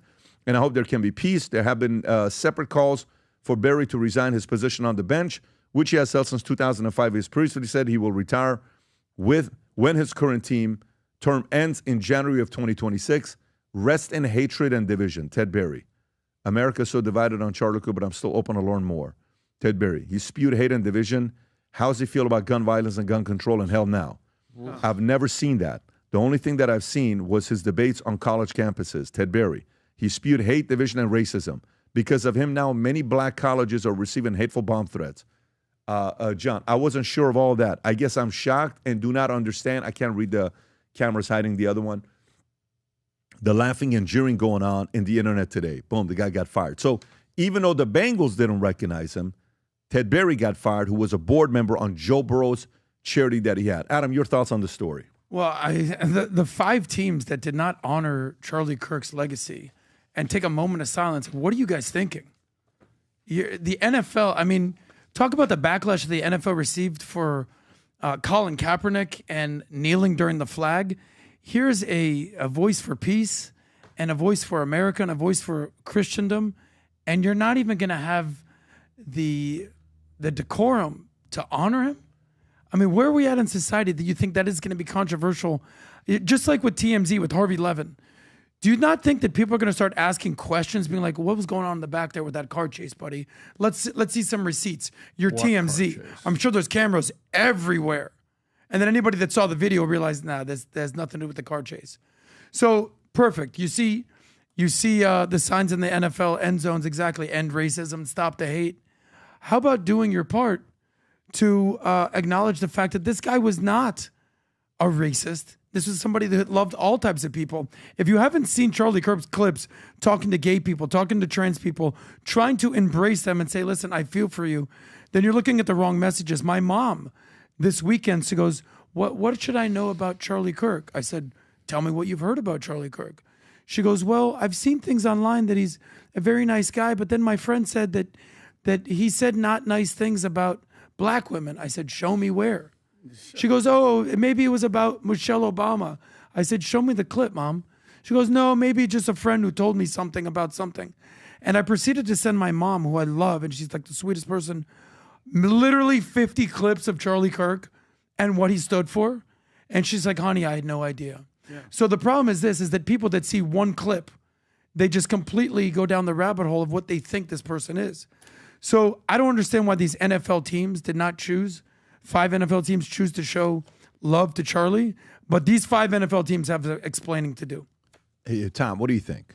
Well, Minnesota is catering to its hyper-liberal constituents there. Detroit is catering to its high Muslim influence there, and both those teams were scared to do anything, in my opinion. It really seems so. They wouldn't come to the microphone, wouldn't talk about it. So in my opinion, Tom's opinion, seeing all that is pretty easy to make an assumption there. It's an assumption. Baltimore, yeah, that's going to be a little touchy. There's race relations back and forth there. And you look at Indy and Cincy. I don't understand. Is that just the position of the ownership? But this is terrible. Could 5 teams have opted out of the BLM moment of silence? Absolutely not. Correct. So why does the league, say, well, it's all up to you. You do it in this case. It just shows that. But guess what? The people spoke.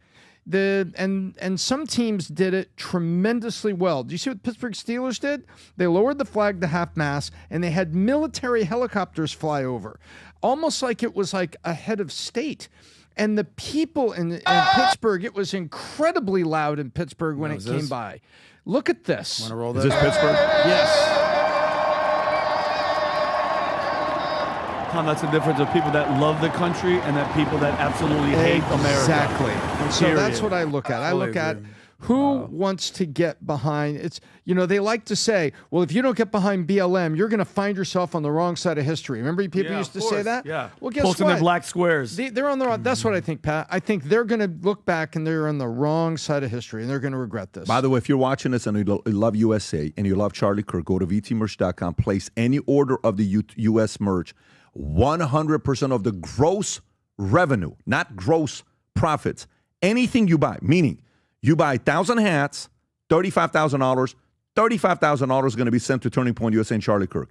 Anything you buy with USA on it right there on this specific area, 100% of proceeds are going to go to Turning Point USA and Charlie Kirk's family. So go to vtmerch.com. It's on the homepage right now to place your order. Orders are coming to left and right. I freaking love the amount of support that's coming out, both for USA as well as Charlie Kirk. Yeah. Love you guys, respect you guys like you wouldn't even know. I absolutely love it. All right, let's continue with this. TMZ. Friday. Yep. We show the clips. No, it wasn't. I talked to my crew. They were reacting to a car chase. We show the car chase. There was nothing to react to. The seconds didn't match up. There was nothing wild about it. We called them out, and I gave credit to Harvey, saying Harvey gives me the vibes that he's a reasonable, fair guy. And also Charles, his partner. I've watched Charles over the years.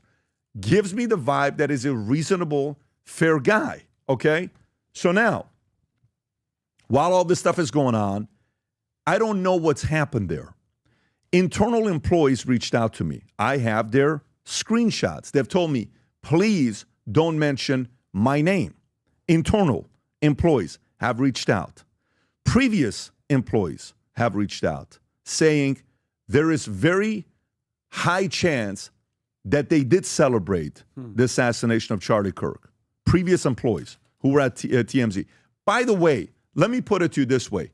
I have a lot of previous employees that probably don't like some of the things I stood for. They're on the complete opposite side. Trust me, I had them in my insurance company, and I have them here. Politically, oh my God, I can't believe Trump this, I can't believe Trump that. Let me tell you, up on the inside, if you say anything with this, and that, okay, great. So we understand those things. There's a difference between saying who you're going to vote for, saying who you support, sharing your political philosophies, capitalism, and then celebrating the assassination of somebody.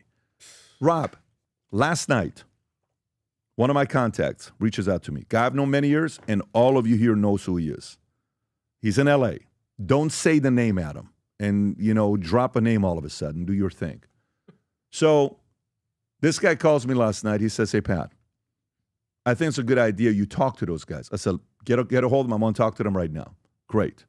Multiple guys from Hollywood, you guys also know who they are, saying they would do something like that, all this other stuff. I'm innocent until proven guilty. Innocent until proven guilty, right?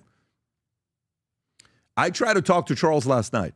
If he wants to talk to me, brother, this is not like who's a celebrity, who's famous.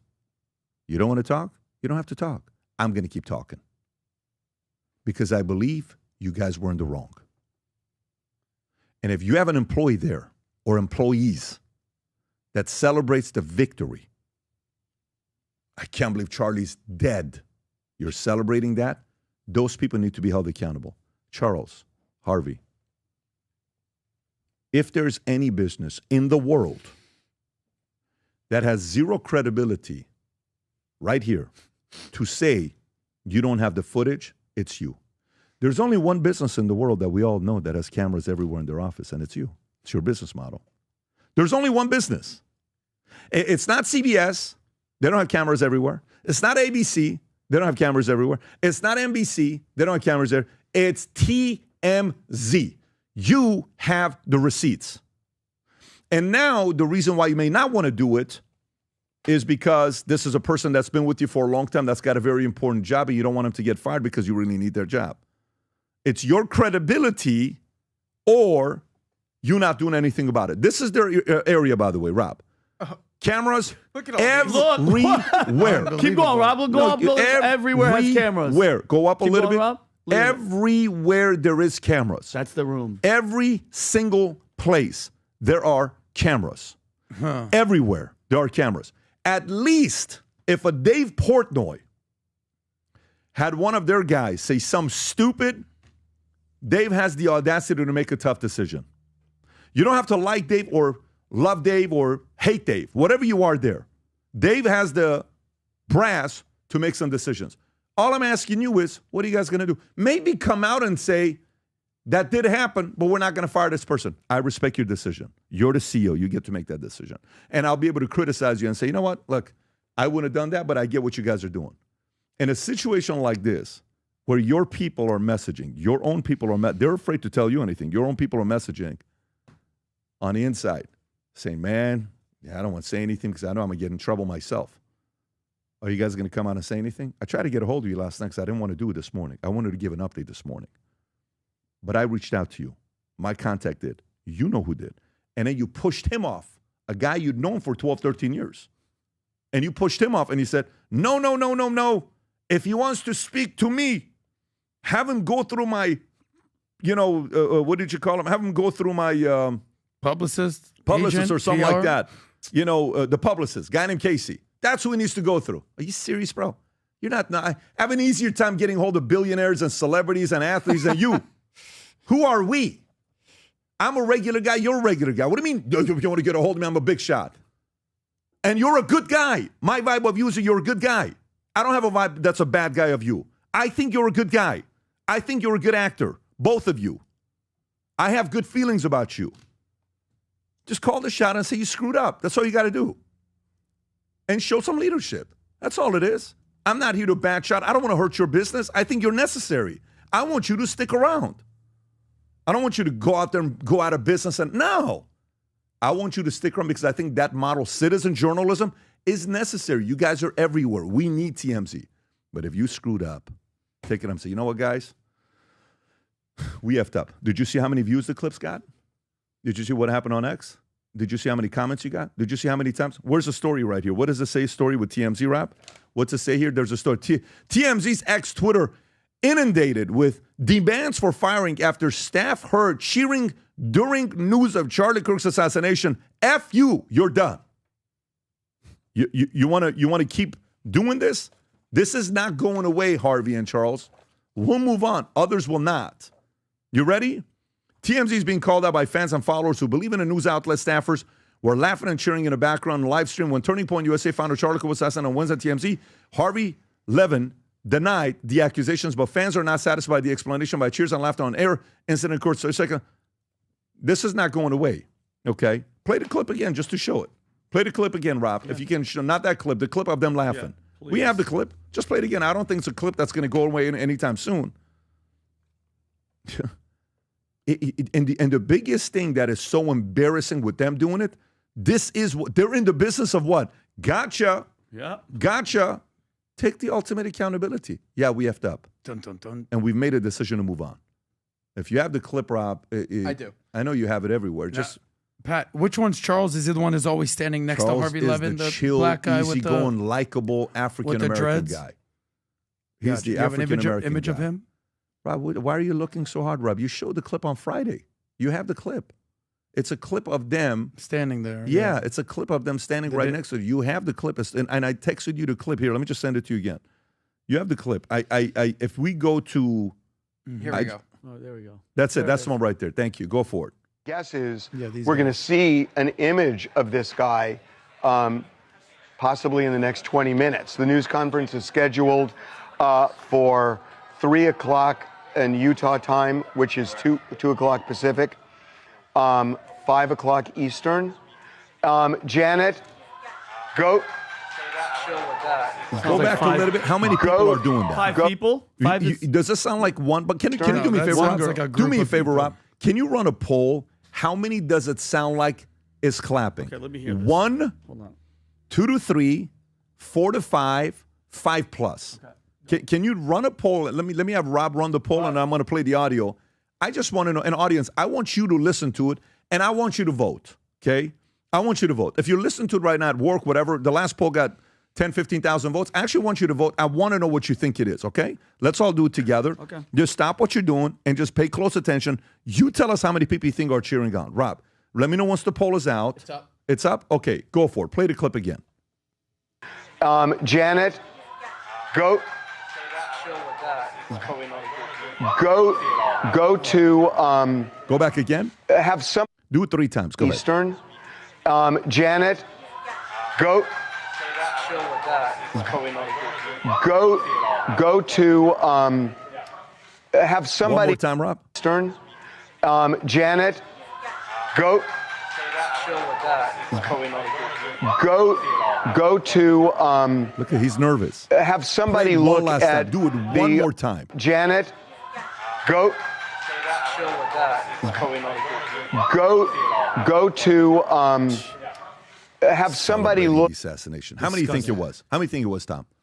I think there's more than 5 people back there. I'm listening to that, and I hear a loud shriek in the middle. I hear support. I hear clap.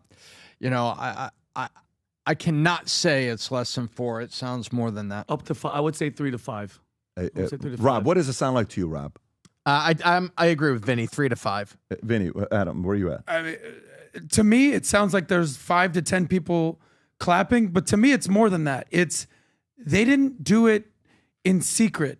They did it out loud as if the entire organization would feel that way. To me, it is culture. What a point. It is culture. If they felt a certain way, if we have how many editors out there? 30, 40. If 2, 3 people, they would do it in whisper. They would do it in silence. Yes. The fact that they're doing it out loud for the entire company to hear when they know that everything is on camera shows that this is a culture issue. Look at that right there. 6,300 people already voted in a minute. 50% say it's over 5. Yeah. 38% says 3 to 5. You know what it says? 88% say it's more than 3. Yes. 88%. Harvey, this is 7,000 people that just voted right now. And 88% of them are saying it's more than 3. All you got to do is make the decision. This is not going to go away. No. Every single time you show a clip of anybody, we're going to replay this clip. Every single time you show anybody and you try to get a gotcha for them. And by the way, trust me, behind closed doors, you know how these guys get revenge? Look, let's go find something on Pat. Yeah, of course. Let's go find something on these guys. Let's write an article about these guys. Sure, watch them do. By the way, stay tuned. Ready, set, go in the next 30, 60, 90 days. Watch what they'll do. These are professionals. That's how they get revenge. It's the blackmail model. All I'm saying to you is, be straight up. You know there were people celebrating in the back. And if you want to prove to us that they weren't, you got 60 cameras in the back. Show it to us. 5 cameras in the back, whatever the number is. Show it to us. And we'll say, you know what, you're right. The exact camera with the car footage of what they celebrated, show it to us. We will say we're sorry.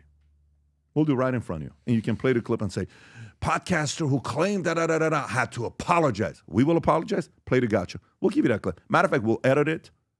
And we'll get on our knees and apologize. Yeah. And we'll make some real creative videos of apology for you. If you can show me the exact live footage of those people clapping there together about this. Yeah, this is going to be a credibility and an accountability issue. And then in my opinion, you said multiple times this won't go away.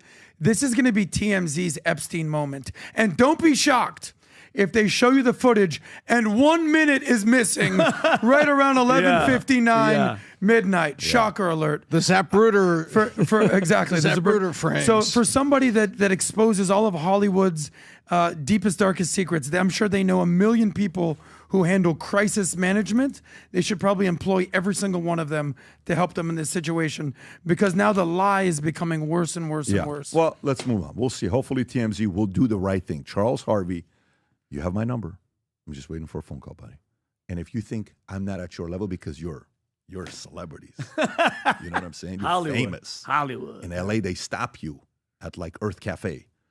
And I go to regular places here. You're at BOA. If you think we're not at your level, don't worry about it. Just publicly do it and make the decision. But I approached you respectfully, and this is how you handled it. And I'm a very fair, respectful guy. I came to you respectfully. All I wanted to hear from you is, because the way the audience reacted. Tom, you wouldn't say something? No, I thank you for what you said. I completely agree with it. And until they come to the microphone, TMZ now means truth missing zone. Yeah, like there you go. Oh, Tom came with the receipts. When it comes down to them. There we go. Yep. When it comes down to them, okay? When it comes down to them. All right, I'm going to read this next story. I don't know how you guys are going to react to this or not, but Cuomo said something about Musk, right? Because of what Musk was saying. And then the market reacts to it. I just want to get a fair assessment because everybody connected me and messaged me, Pat, this is your guy. What do you think about what he had to say? What do you think about what he had to say? This is what Chris had to say about Elon Musk. And Rob, go ahead and play the clip. Okay. Can't hear it, Rob. World who controls the most powerful platform in our media writes that the left is the party of murder and then decides, Elon Musk I'm talking about, the stupidest genius I've ever been around. And no, I'm not going to excuse it because he's autistic. I have a lot of autistic people in my life. They are not all morally bankrupt, okay? They don't all say the stupidest thing at the worst time.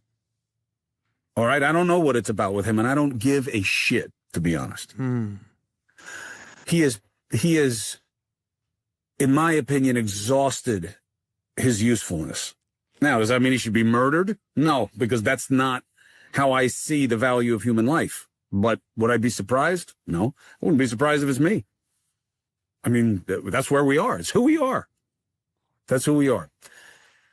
But when he can write the left is the party of this, and then he goes on this thing about why black is capitalized and why white is not, the medium is the message. We are about division and hate of what we oppose. Tom, Vinny, thoughts? I mean, I don't know. Yeah, this is kind of tough. Like, here's my question, Chris. Which side is the party of murder? Which side is murdering people. Go ahead. And then go. I don't want to hear January 6th. I don't want to hear Pelosi with the hammer. I don't want to hear none of that shit. Which side is killing which side? Just go ahead, give it to me. And what does your side stand for? Please give me the positive light on your side. Go ahead. And mind you, I love Chris to death, Pat. I'll spend time. I could go on a road trip with Chris and I'll have the best time of my life.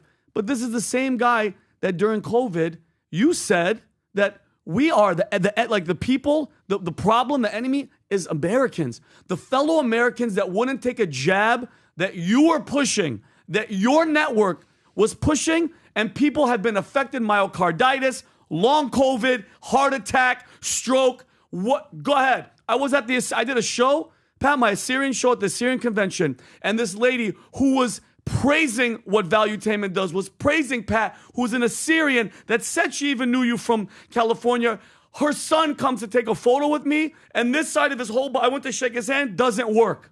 And I go, and the Assyrian, she goes, she's getting emotional. She's like, yeah, vaccine injured. And think about it. Why do you think she was putting it in her kid? Because people like Chris were telling us you should do it or else you're the enemy. Let's do this. That's ridiculous. That type of, he's exhausted his use. You know what that's going to make somebody say? Then let me shoot his ass too. Let me shoot Elon Musk because he's exhausted what he's worth. And that's the reaction. That's ridiculous for him to even say something. Oh yeah, me too. And don't play that stupid game because those little dog whistles, those little fascist Nazis, that's us. By the way, that list, we're on that list that you're talking about. And saying that stupid, it drives me crazy, bro. Enough. Tom. Enough. Yeah, Chris wasn't in the studio. We know Chris. Chris has been here. Everybody knows. And he was being off the cuff. And he was sitting there at home, backdrop, whatever it was, I'm assuming, and had some thoughts on his mind, wanted to say. And obviously he had a little bit of irkedness in his voice about specifically Elon Musk. He talked about autism. He talked about usefulness. But when you say, you know, somebody does something, it wouldn't be surprising, and then he's got a soft qualifier in there, it could be me. I think you just got to sit back and go, wait a minute. What part of that is going to clip up? What part of that's really going to show up? And you are a visible commentator, and you have a soapbox of credibility. And the statements that he made at the political convention were great, and people put credence in that. And so you got a responsibility if you're home and you're upset with something you saw Elon Musk say and you don't really like it, and your brother's back in the arena again, and you feel like the liberals and Democrats are being attacked by Elon Musk, and it pissed you off, or your brother said to you, you know, why don't you say something? We don't know what led to that, but he was sitting there in a t-shirt at home. He wasn't all done up for the camera, and he's saying it. And I just think you got to sit back and say, do I post this? Yeah. How many athletes and people have kind of done it? And I just think that's what it feels to me. An off-the-cuff thing that if you look back at it again, you mean, how many times do we get upset here? What does Pat talk to us about? Show me what you're thinking. And we show things to each other and say, you know what? You may want to soften that up because in the moment of emotion, it could come out this way. It could come off that way. This isn't reality programming. We don't sit here and re-edit everything for perfection. And we allow emotions to go out. But we also recognize that when you're emotional, when something's up, that maybe you should do it. And I think that should have been reflected on and edited. It looks like off the cuff at home. And you Adam, just can't do that. Adam, where are you at? I'm actually with Cuomo on this. Partially. So Elon Musk says that the left is the party of murder. He's kind of not wrong. Chris Cuomo says that Elon Musk is the stupidest genius and he's not going to blame it on the fact that he's on the spectrum, what have you. That's also a factor here as well. You know, follow the money here. Elon Musk has basically decided that he is going to go full on to the right. Now, what happens to the third party that Elon was going to do? I don't think anything actually came of that. I've heard no news of anything that he's going to do a third party. So meaning to me that Elon has conceded the fact that he's going to stay on the right and he's going to villainize the left. You know, he showed up at the Tommy Robinson event.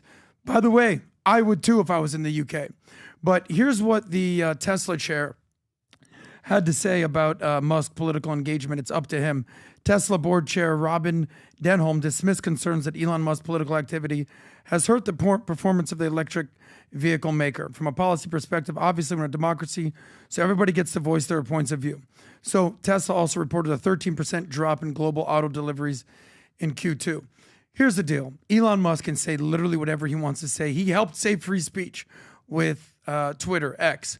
At the same time, he's going to alienate almost half the world by basically saying what he's saying. So is Chris wrong? Is Elon wrong? Maybe a little bit. The truth is somewhere in the middle here. I think that Elon should tamper down a little bit because his words have massive, massive, massive power. But also, Chris Cuomo, he's got a voice and he needs to do better as well in this capacity. Yeah. He just posted something 29 minutes ago that Tesla is up $69 to $420, which he likes that 420 number of where it's at. Yeah. I don't know. To me, this is kind of where I'm at. I'm trying to, the role I'm going to play in this is purely words. That's all it is. Words have consequences. They always have. They always will. They're not going away. You want to improve a relationship? Use better words. You want to incite violence? You know what words to use. You want people to get angry? You know what words to use. You want to find a way to show reason? You know what words to use. I just think there's better choices of words to use to lower the temperature. And if your outcome is virality, you got it. If your outcome is shock jock, you got it. If your outcome is to lower the temperature, you didn't. Now there's a target on his back. And by the way, whether Chris said it or not, the target's always been on Elon's back. Elon's had a target on his back from the day he decided to support Trump when Trump was an assassination attempt. And he said, this is one of the most exciting moments to see. I don't know. There was a tweet that he put it with Trump's arm being up. Rob, you know which one I'm talking about, right? He had something that he said on the day of the assassination. I just think we have to use better words because some people take things literally and they won't stop doing that anytime soon. And Pat, did you see that chart that Elon, Tom showed me this chart? Tom, you want to say what this chart is? Yeah, Colin Wright publishes this and then Elon reposted it with like a one-word support for it. But it just shows how the little chart shows a little man standing there and how the political spectrum is moving around you. And the man doesn't move, but the left gets far to the left. The right basically stays where it is. It's something we talked about last week, and it appears to be this is Elon Musk said he was in support of that, and that this reflected where he was. And Pat, look at that. There. So you got the little guy in the center.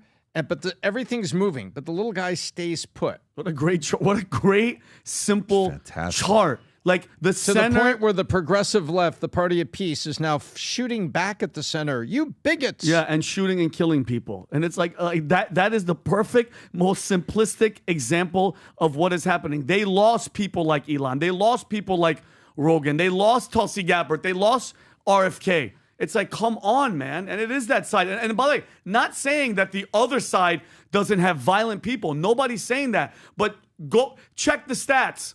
Check the stats. All this trans, all this negative, all this, as if they're taking out fashion. That they think that they're doing a duty. And these little freaking dog whistles that you guys are doing, you don't think it's mad? Oh, like playing dumb? Come on, bro. You're too smart for that. They know exactly what the hell they're doing. And it drives me crazy. And then something happens and they go, no. I didn't mean it like that. I meant it another way. So Elon Musk, he's the one that tweeted this? Colin Wright did, and then Elon retweeted it with like exactly. You want to know why I know Elon is right on that? Because that's literally me. You're the little guy. If you could show that picture one more time. So stupid. No, Tom. That's not funny, Tom. Again. That's literally me. I was probably center left in 2008, JFK Democrat, Clinton Democrat, voted for Obama. And now I'm wearing an American flag pin and people just associate me with MAGA. Because if you're a Democrat at this point and you're on the left, there's a large portion of them that hate America. And if you're just normal, whether you're a RFK, whether you're a Tulsi, whether you're a Joe Rogan, whether you're Elon Musk, whether you're the guys from the All In podcast, you saw what was going on here the last 5 years and you said, I can't be anywhere near associated with the demonic, possessed progressive side of the left. So, the right will say, God bless America. The left will say, free Palestine. Pick your poison. Yeah. Again, lower the temperature is all I'm saying. We don't need to increase it any higher than it is today. Once it goes, you will not be able to stop it. I agree. But once it goes, Vinny, I feel it, though. I know. I know. Nasty. Yep. Once it goes, you have to be very, very careful. And trust me. And you know how there's a part of people are like, oh my God, I have nothing to lose. You know, people who have no kids, and people who are like 20 years old, 18 years old, like, oh, this will be so exciting. It's not exciting. There's nothing exciting about that. You do not want to see that happen.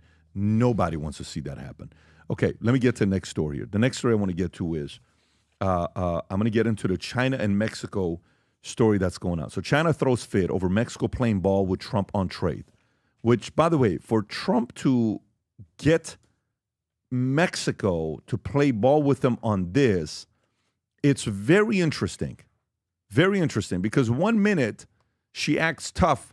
We won't do this. And, you know, she says what she says about Trump. And then all of a sudden, 24 hours later, she does exactly what Trump wants him to do. China is lashing out at Mexico for considering tariffs on Chinese goods that would align more closely with Trump's trade agenda. Bloomberg reported Friday the Chinese Ministry of Commerce said Mexico should think twice before imposing a planned 50% tariff on cars and other products made by China, according to Bloomberg translation of ministry announcement on Thursday. The Chinese government also seemed to imply that Mexico was merely caving to Trump's wishes and not exerting an independent trade policy. Any unilateral tariff increase by Mexico, even within the framework of the WTO rules, would be seen as appeasement and compromise toward unilateral bullying. The statement read, according to Bloomberg, we urge the Mexico side to exercise extreme caution and consider carefully before taking any action. Mexican President Claudia Sheinbaum insisted the move was to protect domestic industry and did not seek to steer tensions between China and Mexico. According to Bloomberg, Trump has heavily employed tariffs in order to protect the U.S. industries, with China being one of Washington's main targets. Tom. So look, Mexico is an important trading partner with the United States. And you take a look, we've seen all the charts of how much it's increased over the last 10 years. And China is in there trying to disrupt the U.S. economically. They played a long game. They're also wanted to be big in EVs. And BYD, which is the second largest, now the largest, I think, on volume, EV maker in the world, is a Chinese company. And they have all their EVs that are named after, I think, like oceans or birds or whatever it is. But they had this giant factory that was in Mexico. And Trump starts rattling the saber. And all of a sudden, they're like, okay, we're going to postpone that. And then China's trying to bring imports into China, then into Mexico, and then Mexico into the U.S. And now Trump's like, no. We're going to make a deal here. I'm going to make a deal with Mexico. I'm not going to do this. And China flips out because they want to have that BYD factory. They're playing the long game. They want that factory right here on our back door so they could just ship the cars right across. Now, if I was China and I was thinking about my auto industry, I would think that way. I would say, hey, could we get labor and land and everything and build the cars in Mexico and then ship them across? Yeah, let's do that. And then guess what? That'll get after Tesla. That'll get after General Motors. That'll get after Ford. That'll get after all of them. What a great idea. Then everything else. And by the way, there's also a dark side. The fentanyl coming through Mexico to the United States is Chinese fentanyl. Mm-hmm. Vast majority of it.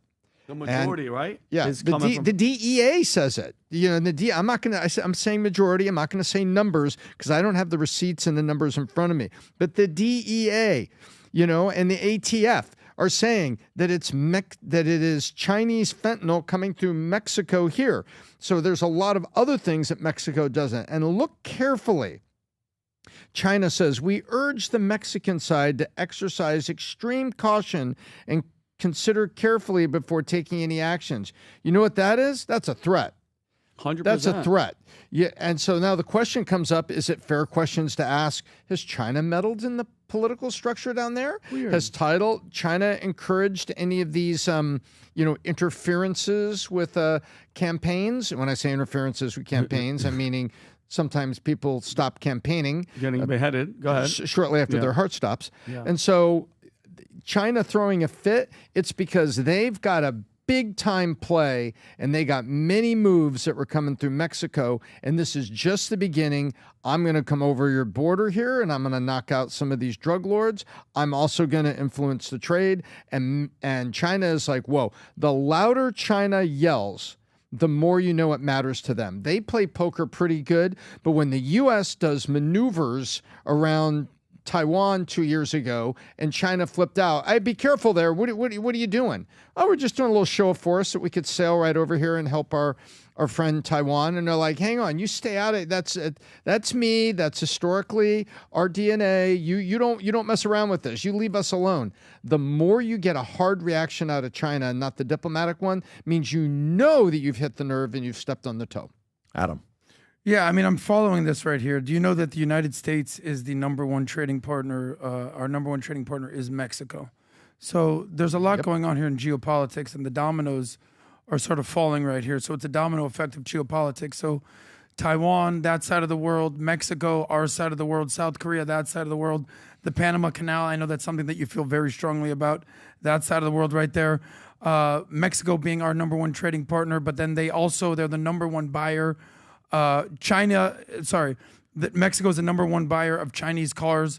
Also, these numbers that are being said that do you know that the WTO says there's the maximum you can possibly put a tariff on is 50%. I'm learning all these things here, but we're gonna basically, that's not easy to understand how this will all play out. I'm following the story for the first time here. I had no idea that Mexico was the number one buyer of Chinese vehicles, but at a lot of times they get through tariffs because of the U.S. TMA. You know, Mexico has free. Mexico can bring American cars into United States, so China will ship cars to Mexico to bypass the tariffs. There's a lot of jockeying for position here. What is it called? Hafusan. Okay. There's a lot going on here, and I understand completely why China wants to control Mexico. I would hope that we can control our own backyard or our southern border to deal with China's ascendance in the world. And Pat, just from Tom making this point, now this doesn't have to do with the actual the deal with what they're doing in Mexico, but China, we always talk about them. They literally get away with everything, and they're not the adversary. They're our enemy. How many deaths each year happen from fentanyl in the United States? I looked it up. Like just in 2024, there was 48,422. How much of that is coming from China, Tom? How much if you had to guess? I don't have the numbers in front of me, but I think it was the vast majority of the fentanyl in Mexico was traced to China. So let's say that's coming in. Americans are dying. I'll drop it to, let's say, 38,000 Americans are dying from China, okay? They're killing us with the trade. They unleashed COVID. Under whose watch? Trump's watch. The guy they love, right? Adore and him. On top of that, with him being there next year, okay, you got tariffs deal gets done, economy opens up, and on top of the economy opening up and tariffs going where they're going. Rob, are you good? Internet's down. We just lost the stream. Whole building's down. The show just cut out. We're off. Are you 100%? Because it's showing 40,000 is still there. Gang, can you come back? Can you comment and say if we're there or no? Just let us know if we're there or no. Oh, we're back.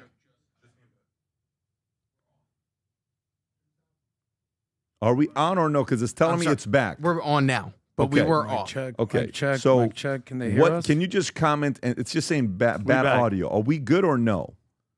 You guys are back. Okay. Let me guess. It was Israel. Yeah, I was just going to say Mossad was Mossad. Can you do me a favor and tell me what's the last thing I said? Yeah. What's the last thing I said? Because I was about to tell you, what is the last thing I said? Can you just comment below what's the last thing I said? Do you remember what's the last thing they heard me say? So what I was getting ready to say is the following. Yeah, the dark. Yeah. Please let us know where Pat was. Did Pat say something about it being dark? Why don't you just start over? I was about to say, so imagine if you're the enemy.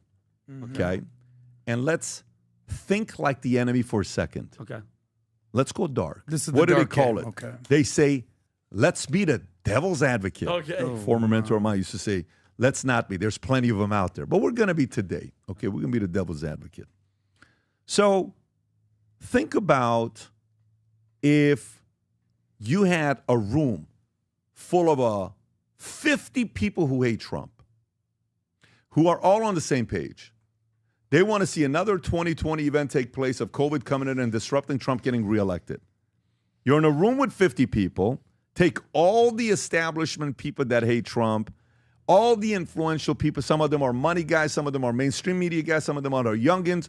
Think about all those guys, Tom, in the same room, 50 of them, okay? You know he's about to get the China deal done, tariffs. It's a massive victory, okay? And I hope he gets Panama Canal because I'll be doing backflips here. I'll learn how to do backflips. I will literally learn how to do backflips. Senna will teach you. Okay? So they pulled this off. Next year, 250-year anniversary of America. The next time they celebrate something like that won't be for another 250 years because it's going to be 500. And then after 500, it's going to be 1,000, okay? And who knows? By 500, the president may be a robot. But right now, it's still flesh, okay? And his name is Donald J. Trump. A man the other side cannot stand, right? So what would you do to make sure next year is not a big victory year?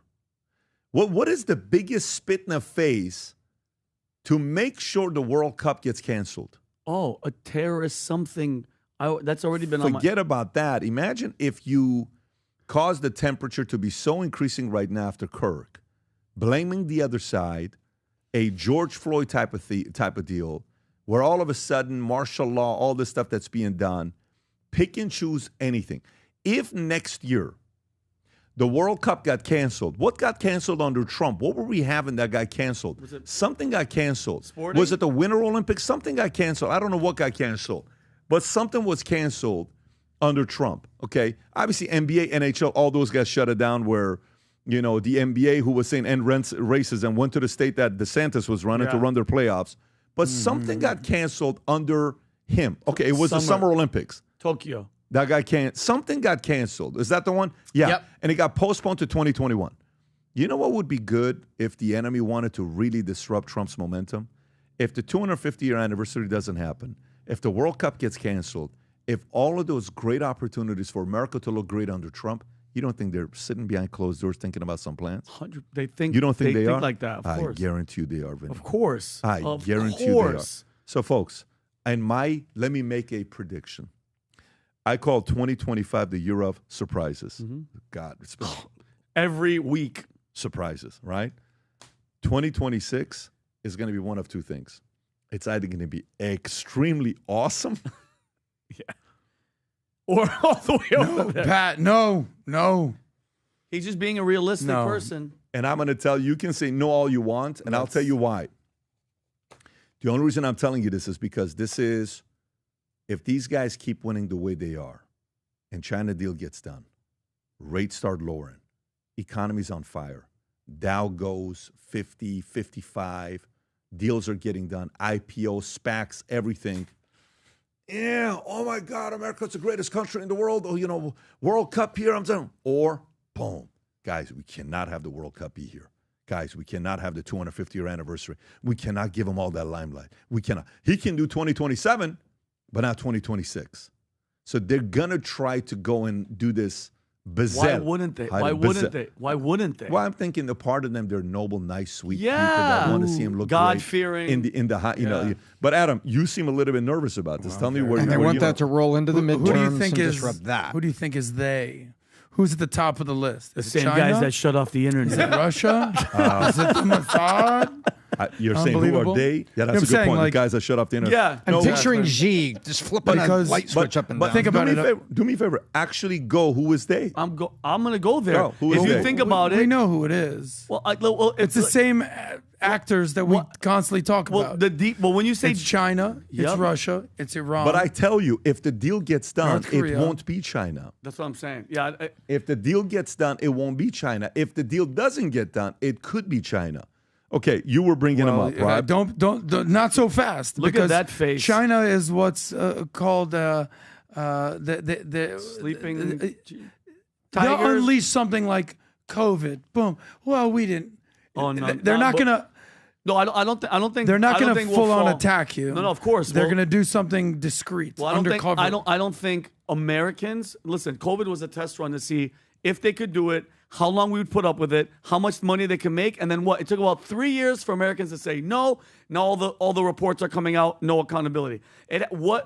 Yeah, but And think COVID about- wasn't just an American thing. No, it was no, a worldwide thing. 100%. Every country. But what did it do? It acted made poorly Trump around not COVID. come. Listen, Trump was in a trade war with China, and if you want to add in the deep state, Adam, I wouldn't be surprised if the meeting secretly was like, hey, listen, we have the lab there. Just leak it. You'll never get in trouble. We're gonna win. You guys are gonna make trillions of dollars, and guess what?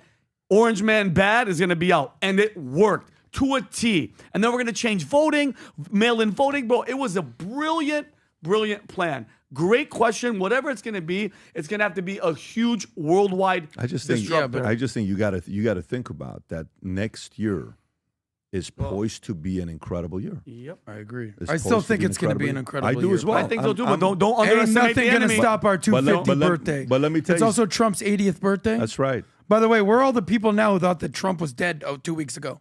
Yeah. Doing just fine. Yeah. This is why you can't get too caught up in the headlines. Oh, you mean Tim Walsh? Yeah, Tim Walz. I woke up and I was like, well, I wanted something Maybe on my there should phone. be some news. Maybe there should be here. Unbelievable. that guy- That guy's disgusting. He's But disgusting. by the way, that guy's part of the they. That's they. That's them. part That's of the the they. they. I They agree. are That's they. the You're they. asking who the they is? That's the they. Yep. They're part of the they camp is where they are. They're celebrating. For some of you guys that are big Colbert guys, he won an Emmy last night. Yes. And at the end of his Emmy speech, he says, "Hey, by the way, if you're looking for a job, I'm hiring. If you're hiring, I'm looking for a job, right?" And he gave that whole speech. And Might be the only funny thing he's ever said in his life. Is this him? Go ahead, Rob. Oh God. By the way, he's this guy's wearing the Javier Free Bardem is Palestine. wearing the freaking kafir.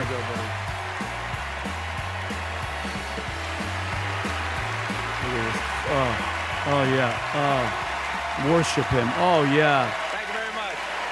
Thank you very much. You're very kind. Are they screaming USA? No They're way. definitely not screaming USA. They're probably yelling, "Open the border! Open the border!" Yeah, That's who's what they're this? The yelling. Golden Globes? What is this? While I have your attention, is anyone hiring? Yeah. All right, Rob, Funny drop and cut that him mic off. real Good quick. job. Yeah. So, anyways, so but by the way, I don't even want to get your reactions to it. I just wanted to say, Yeah, the guy's just- looking for a job. yeah, So if somebody anybody- hire him, please. So, If Pat, anybody you wanted is- to have your dark moment right now. Is Yeah. there anything else you want to add? to that, no. To me, it's just you always got to be thinking about how nasty the enemy will get. Mhm. You have to always be thinking about how nasty the enemy will get and be 3 steps ahead, 5 steps ahead. There's a book that was written, I think, 5.5 years ago, 5 years ago in August. It's called Your Next 5 Moves. Oh, yeah. If you've never read it, you may want to think about reading it, called Your Next 5 Moves. It's to teach you how to make better moves in life. Rob, if you can go on Amazon and show this book, it's worth the read, guys. Who's the guy? I met the author one time. I don't know if the author Is he French? No, he's a good dude. He's an He's a interesting good guy. Patrick, is his name Patrick or He's something actually like that? but Your Next black 5 Moves. Persian. Yeah. He's a black Persian. Tyron. If you may want to go read this book, by the way, it's so funny. For 4 years straight, maybe for a week or two, it's been the #1 book for business strategy. It's great. So there you have it. Oh, he's a Number chess one. guy. The guy, he's a chess guy. Go there right there, Rob. Let me just see it. Is it still Bestseller. Yeah, number one bestseller. It's crazy. It's like every strategic week. business planning. Let's see what else Where'd is it go? competing with. Go up on that list. Can you click on the strategic business planning? Yeah, zoom in a little bit. Number 1, Your Next 5 Moves. And then number 8 is Choose Your Enemies Wisely. You're It's so weird. competing with yourself. You're competing with you. It's so wild. But if you've never read it, it's a good time to go read it because it's all about knowing your next 5 You moves, always say, especially during Pat, these weird times. The future looks bright, but also only the paranoid survive. You got to be So, thinking a about that. little bit Okay, of so both. interest rates, Tom. Mortgage rates sink at fastest weekly pace in a year. Okay? It was so fast, there's lines outside of banks of people wanting to refinance. Maybe not that fast, but it's going fast. So let me read this story and give it to the great biz doc, Tom Ellsworth. All right, Tom, let's read this to you.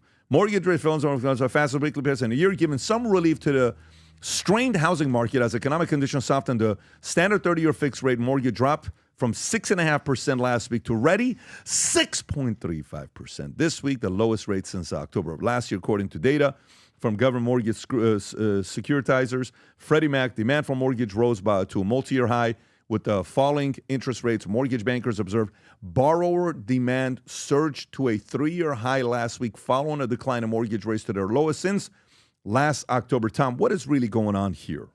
Okay, here's what's going on. The Fed this week, we're down to hours now. It's going to be the exact hours, and if Rob can get the CME Fed Watch website, we'll look at the ticker right now. But here's what's happening. The Fed is going to lower rates in roughly 48 hours. Could it be a half a point? Probably not. But we are over 91% certain, and this isn't the business guys on Wall Street. These are the analysts and the people that follow Fed monetary policy. And it's 2 days, 2 hours, 53 minutes, and 48 seconds to be exact. And we're going to get the rate down. Well, so what's happening in advance? Why are the mortgage rates going now if the rates aren't going to be dropped until next week? Well, guess what? There are bonds that hold mortgages, and there are bonds out there that help determine the interest rates. So Vinny, this is not a math question. I'm just going to ask you. You own a bank. Don't mess with Vinny's head. You own a bank, and you have all these mortgages out there, and they're at 7 3/4, and some even 8, but around 7 3/4. It's a big stack, and they're paying you interest. I'm doing great. You're a happy bank. I'm happy. And all of a sudden, you hear that the interest rates are down at 6.3 and get down to 6 1/4 probably this week when this goes out. I don't like and it. Suddenly they're holding 7 3/4 interest on your loans, and it could be down to 6 1/4 at 1.5%. That is a magic moment where you can refi and save meaningful on your payment. Now, what does a refi do? You may get the mortgage, but oh my gosh, Adam's bank may get the mortgage. You lose a customer. Oh, man. And the rates come down. The bonds that are holding these are getting very nervous right now. They're waiting for the refi. So the value of the bond is based on the value of the interest rates. And so what's happening right now, the bonds have shifted down, which has also moved the 10-year, which has moved interest rates, which has actually exacerbated it because now people are picking up. So people with 7.5 to 7 3/4 are able to refi at 6.375, 6 1/4, which is the zone we're in right now, and that is good for homeowners. So homeowners that bought, Pat, in 2022, right after COVID, maybe they bought because they thought the home prices that were going up were going to keep going up. They jumped in and they bought. Now they're at a point where they can refi. So the refi market is starting to come to life. Now, it's more refis than we've had in, I think, 2.5 years. However, it's not the all-time high of refis. We're still in a kind of a... Of course it's not. We're still in a highly constrained market. No question about it. But this is what you call little green shoots starting to peek up from the soil and looking that maybe the grass might grow. And this is good for Americans that will reduce their payments on homes they own. And it could open the door for home purchases, but we don't need a sudden shock. We need a long-term thaw. So they also think that there's going to be a 1/4 point come in November and a 1/4 point come in December. I think that's what's happening. And the CME watch group thinks that's happening too. So the answer to the question, if you think about refining, this might be a time to go out and check with your bank because you could get a 6 1/4 and 6 3/8 right now. And if you're holding a 6 and a 7.5, there's a meaningful difference there all of a sudden. Adam. Well, everything is more expensive in America these days. So aside from your mortgages and what you're paying in housing, cars are more expensive. Gas is pretty damn expensive. College tuition is more expensive than it's ever been. You're getting a less of an ROA than you possibly ever have. Healthcare is more expensive. We see what's going on in healthcare. Childcare is more expensive. Raising kids is more expensive. Your groceries are more expensive. Things are getting more expensive. At the same time, our wages for the average worker going up? Very little. So what you have to do in your life is sort of determine where should you be spending your money? Where should you be saving your money? Should you be buying a house right now? Should you be getting a car right now? Should you be getting a roommate right now? Should you be having kids right now? Definitely not buying a car, but yeah, that's true. Yeah. They Definitely talked about not for the American dream is now no longer. In case you ever need Tom, let's chill, Tom.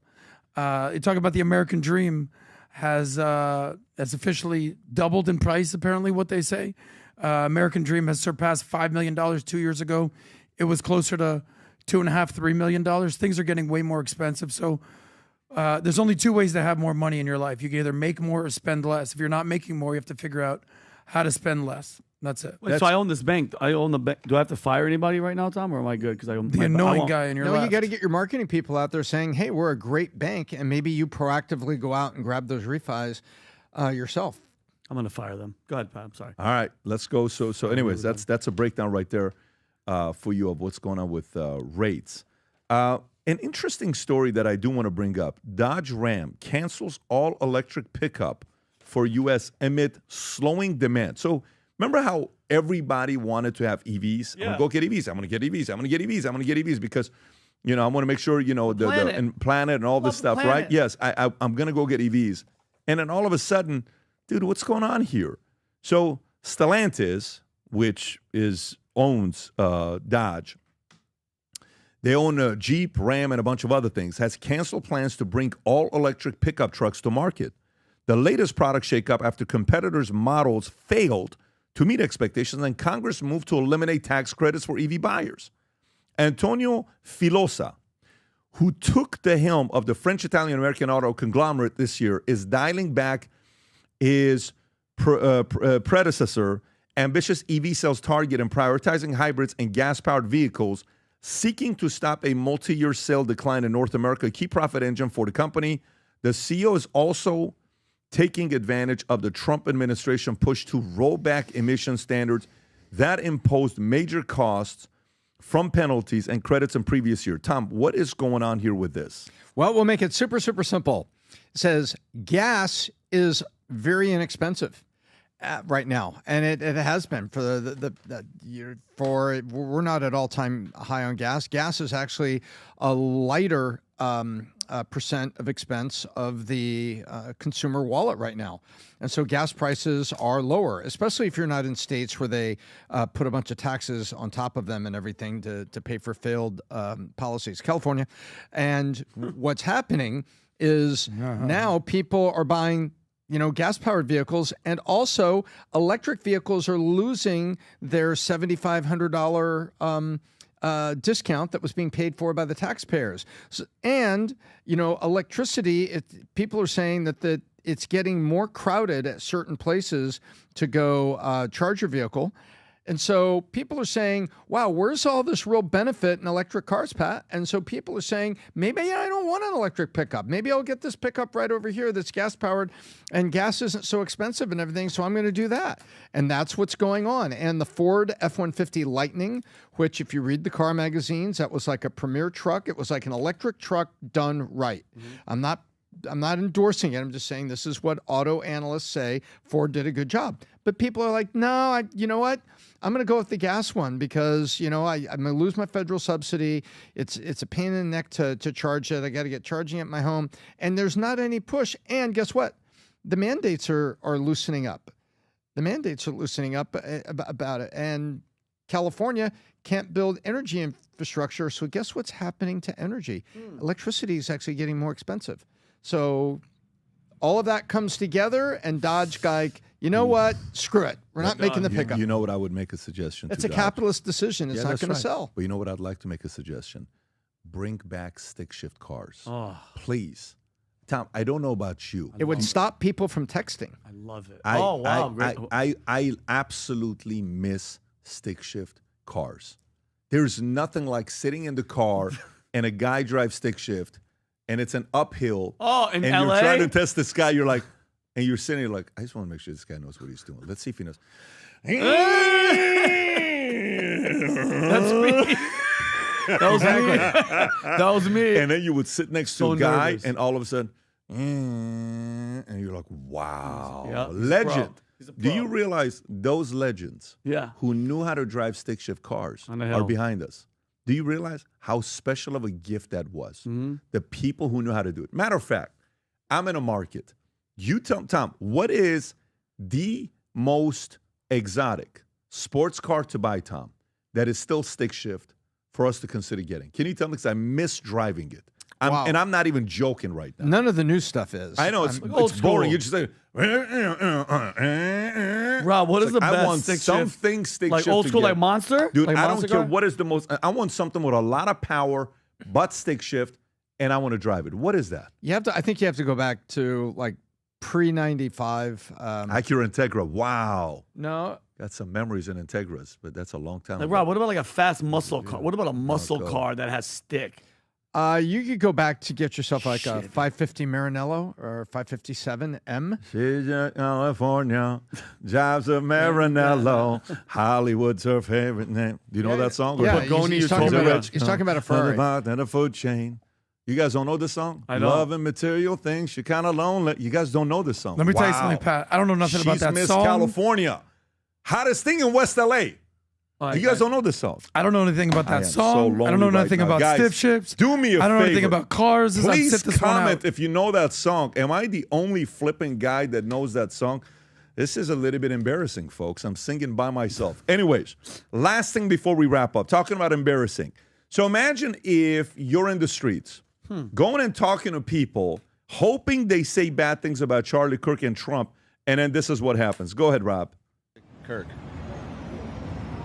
It's just messed up, totally messed up. You know that was messed up. Like, nobody deserved that. He definitely didn't deserve that. He was a good guy. You think he was a good guy? I think he was. Scumbag. Only Kirk good morals. Captain Kirk. The what? The only Kirk you recognize is Captain Kirk. I don't know Charlie Kirk. I don't know who that is. You don't know who it is? I don't know who that is. I know who it was. That joke fell flat. I only know about him when all of us have flaws. I can't really tell you what to believe in or how to feel. Like, everybody's having a human experience. Like, why knock him for having this human experience or what he believe in? Even though he says things that are anti-women, black. Look at this. I can't judge him for that. You can't. I can't judge him for Look that. But I can use judgment. He didn't deserve that. Right. Yeah. He's a human being. Yeah. You are very spiritual. You know. Yeah. And you're not. I can't go left. Yeah, and you're I can't not. go left with that. No, you sound like you mean left. Going left, not left. Because I'm humanity. I'm humanity and left first. No, I love that. So the first person I spoke to here didn't want to be on camera, and he said, "I can't judge him because I'm not God." And so let him, let whatever the reaction is if the government wants to give him a state license. Stop that, Rob. Can you go? Wasn't to he the weatherman on CNN or something? I don't recognize him. Can you go to the other clip that the pastor he retweeted? So here's a pastor that Don Lemon retweeted. This pastor, I don't know who this pastor is, by the way. What's his name? Pastor Howard John Wesley, defaming Charlie Kirk in church. Rob. Charlie Kirk did not deserve to be assassinated.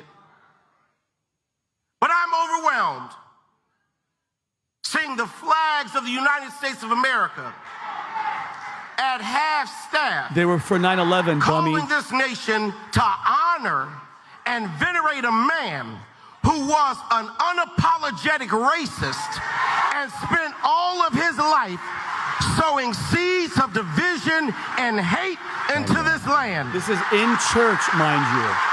Come on. Look at the applause. You're better than this.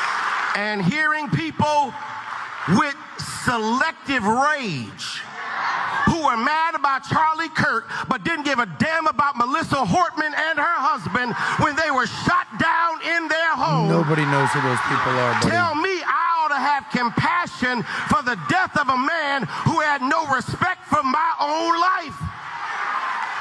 You can pause it. That question, do you think God is happy that you're doing this, or the devil is happy that you're in church and having an applause break for people that are basically like, well, it is what, like, let's not sugarcoat it. They're clapping and they're like, yeah, he's right. Who cares that he's dead? And by the way, the flag was half-mast because it was September 11th. Reverend, Father, whatever you're calling yourself. What a disgusting display from Don Lemon to him. From the pulpit. From the pulpit. And they're celebrating. Yeah. A racist and then you just posted something right now from Colin Rugg about Don Lemon not happy about the fact that people on the conservative side. Rob, can you? Yeah, I put in the chat. It's in the chat. Don Lemon, he fumes that the right is being mean and irrational to liberals who are celebrating the death of Charlie Kirk. He says, calling Kirk hurtful, discriminatory, and ignorant. This is... You know what's worse than hurtful? Dead. Yeah. Yeah. My feelings are hurt. The guy's dead. Yeah, period. In front of his family. Go ahead, Rob. It's a longer clip, but... This is sort of two different universes, two different worlds that we live in here in America. And I'm generalizing because there are some folks, there's some in every bunch. There's some who are black folks who are like, yeah, I loved him or whatever. Okay, fine. But those are few and far between. Let's just be honest. And so for the most part, people don't understand, like, what is this, all of this flags that have staff for? 9/11, idiot. Most people had no idea who Charlie Kirk was. Most people. What a liar. You know that, right? I meet a lot of people out there, and you see my lives. They're like, I didn't really know him. I just heard about him when this happened, because it was mostly for like younger people who are really politically activated, like college people who are, just wanted to, college people like to fight Just on deliberate campus. misrepresentation. And when I went to school at LSU, we had something very similar, and it was called Free Speech Alley. I think Free Speech Alley is still there, where you could go to Free Speech Alley and you could say whatever you want. The thing is that you could then, and you would not get suspended or expelled or, disciplined for saying some shit. People just said whatever it is that they wanted at Free Speech Alley. Much of it was offensive, but I kind of liked Free Speech Alley. But that's not the America that we're living in right now. We live in an America of cancel culture, and it is the cancel culture on the right now. What? Oh, what the hell's he talking about? That is leading the charge. Dude, look at and the hypocrisy. I've been writing something about this. The hypocrisy on the right about free speech is, it's off the charts. Because think about it. If you actually believed in what Charlie Kirk said he believed in, didn't quite practice all the time, is free speech, then why are you out to cancel people who are using their First Amendment right of free speech to tell you how they feel about Charlie Kirk by using his own words? You can pause. But can I say one thing, Pat? course. Do you guys understand something? Don Lemon, all these leftists, when Elon Musk says they're the party of murder, this guy is one of the lefties, and he could just walk around in the streets. Nobody does anything to him. Nobody's killing him. Nobody's saying anything. He gets to walk up to everybody. When he goes up to people that don't agree with him, they're like, no, I know who you are. You're the CNN guy. And it's all love. They shake his hand and they leave. You know why nobody does nothing? Because you're that side. You're on that side that is the evil side. This is that negative. I don't even think that these people understand that their souls have been captured. I truly don't. But like we said, Tom, AOC, every single person that has spit this vile from walls to everybody, notice how you could walk around. Nobody bothers you. Nobody assaults you. Nobody shoots you. It's your side doing it to the other side. And this is the type of stuff. This is like unbelievable. Unbelievable, Tom. Yeah, we took their blankie, as they say, right? Yeah. They are like, oh, we get to have free speech. We get to say what we want. We get to say about conservatives. And when there's any balance or there's any truth that comes out, all of a sudden it's, oh my gosh, how dare you? Yeah, how dare you? And then the bullets start flying. Well, it just proves my point that I always say, that the most watered down, least powerful word at this point is racist. Charlie Kirk is racist. Okay, buddy. Isn't his best friend Officer Tatum? Isn't that? And then he just didn't he help catapult Candace Owens to stardom? Didn't he help basically start Blexit? Wasn't that part of Turning Point USA? Wasn't he somebody that would talk to literally anybody and encourage free speech? People have had enough. They've awoken a sleeping giant, and we've seen it in the UK this week with Tommy Robinson's event. We've seen the vigils and the memorials all around the world, in the UK, in Australia, and France and Germany and Israel and Italy and Hungary and Spain, all paying respect to Charlie Kirk. Do you want to factor that in? Why did 90+% of NFL teams take a moment of silence for Charlie Kirk? The 5 that didn't, you have some explaining to do. So in America today, there's one flag that reigns supreme. It's the American flag. It's not your BLM flag. It's not your Palestine flag. It's not your LGBT woke trans flag. All these people on the left, the Don Lemon crew, they're raising every single flag other than the American flag. Charlie stood for one flag, and that was the American flag, and they hate him for it. Yeah, and they're disgusting. And by the way, to be fair, cancel culture can happen on both sides. Like for us, if you think about what I'm saying right now, when you go back and look at the Federalist paper that was written by, I think 60% is written by Hamilton, if I'm not mistaken, on the Federalist paper. And one of the things he talked about, he says the one thing that they realized where they went from a monarchy, Tom, correct me on any of the stuff that I'm saying here. After they went from a monarchy where a guy is saying, I need you to do this, I need you to pay for everything, monarchy, right? So you have the imperialism monarchy to then a democracy, which is what? Well, let's see what everybody wants to do. Okay, no, we need you to pay for it, Rob, because you're the rich guy. So democracy, the individual wasn't protected. And then you go to the Republicans, like, wait a minute, guys, hey, I'm going to work harder. Can I be protected? And the leak that they found in democracies was man's ambition and what happens when they get power. The more and more they studied history and they give the examples in the Federalist paper is the fact that you keep seeing examples of people not knowing how to manage power. The moment they get it, they want to control. Yep. And this isn't a left thing. Just so you let you know, this is a left, right, center thing. If a man, this is why Marcus Aurelius was loved as much as he was, because he was a great leader. If you've never read the book Meditations, do yourself a favor and just go to Amazon and buy the book Meditations. And there's one of the ones that I like, the version that I like the most, Rob. If you can go there, I'll give it to you right now. Go to Amazon and Meditations, and I'll tell you which one to pick up, because there's a bunch of them. The best one is Gary. Can you go to it? I'll tell you which one it is. What's the name on that one? The first guy that wrote, right, the Gregory Hayes. That's the best one. So buy the one from Gregory Hayes, Meditations. That's the best translation out of all of them. There's good ones, but that's the best one in my opinion. You have to know that's what happens. This is why a man of character that leads, you can trust what they're going to be doing for the most part, right? So for me, the one thing I respect about Don Lemon the most, I would actually have a conversation with Don Lemon. But you know what's the one thing I respect about Don Lemon that we have to give him credit for? He actually plays the clips that make him look bad. He shows his, well, he has a lot of them. There's the majority of his clips. But let me tell you though, you laugh at it. You ever seen the clip? I'm not laughing. I'm telling the truth. Of Dwayne Wade sitting in SportsCenter telling the guy to make the highlight better as if he jumps higher? Yeah. I don't know if you remember that commercial from 15 years ago. Dwayne said, no, make me seem like bigger. Make me seem like I jumped higher. Don Lemon just puts the clips up, and it makes him look horrible. Yeah. And he still does it. You got to respect him for it. He shows his losses. Not his wins and his losses. Listen, guys, who just lost this last Saturday? Canelo. Wow. What happened there, by the way? I couldn't believe Are that. you flipping? And by the way, you know what was the most beautiful thing?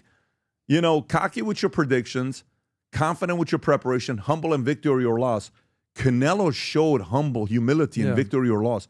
He gave the man so much credit when they asked him who's stronger, Mayweather or Crawford. Yeah, he said Crawford. He said Crawford. He said Crawford's better than Mayweather. Crawford's better than Mayweather. And so, anyways, it is what it is. Gang, once again, before we wrap up, 100% of proceeds, gross revenue of whatever you buy with USA. I'm getting text message with some of these things are about to be done.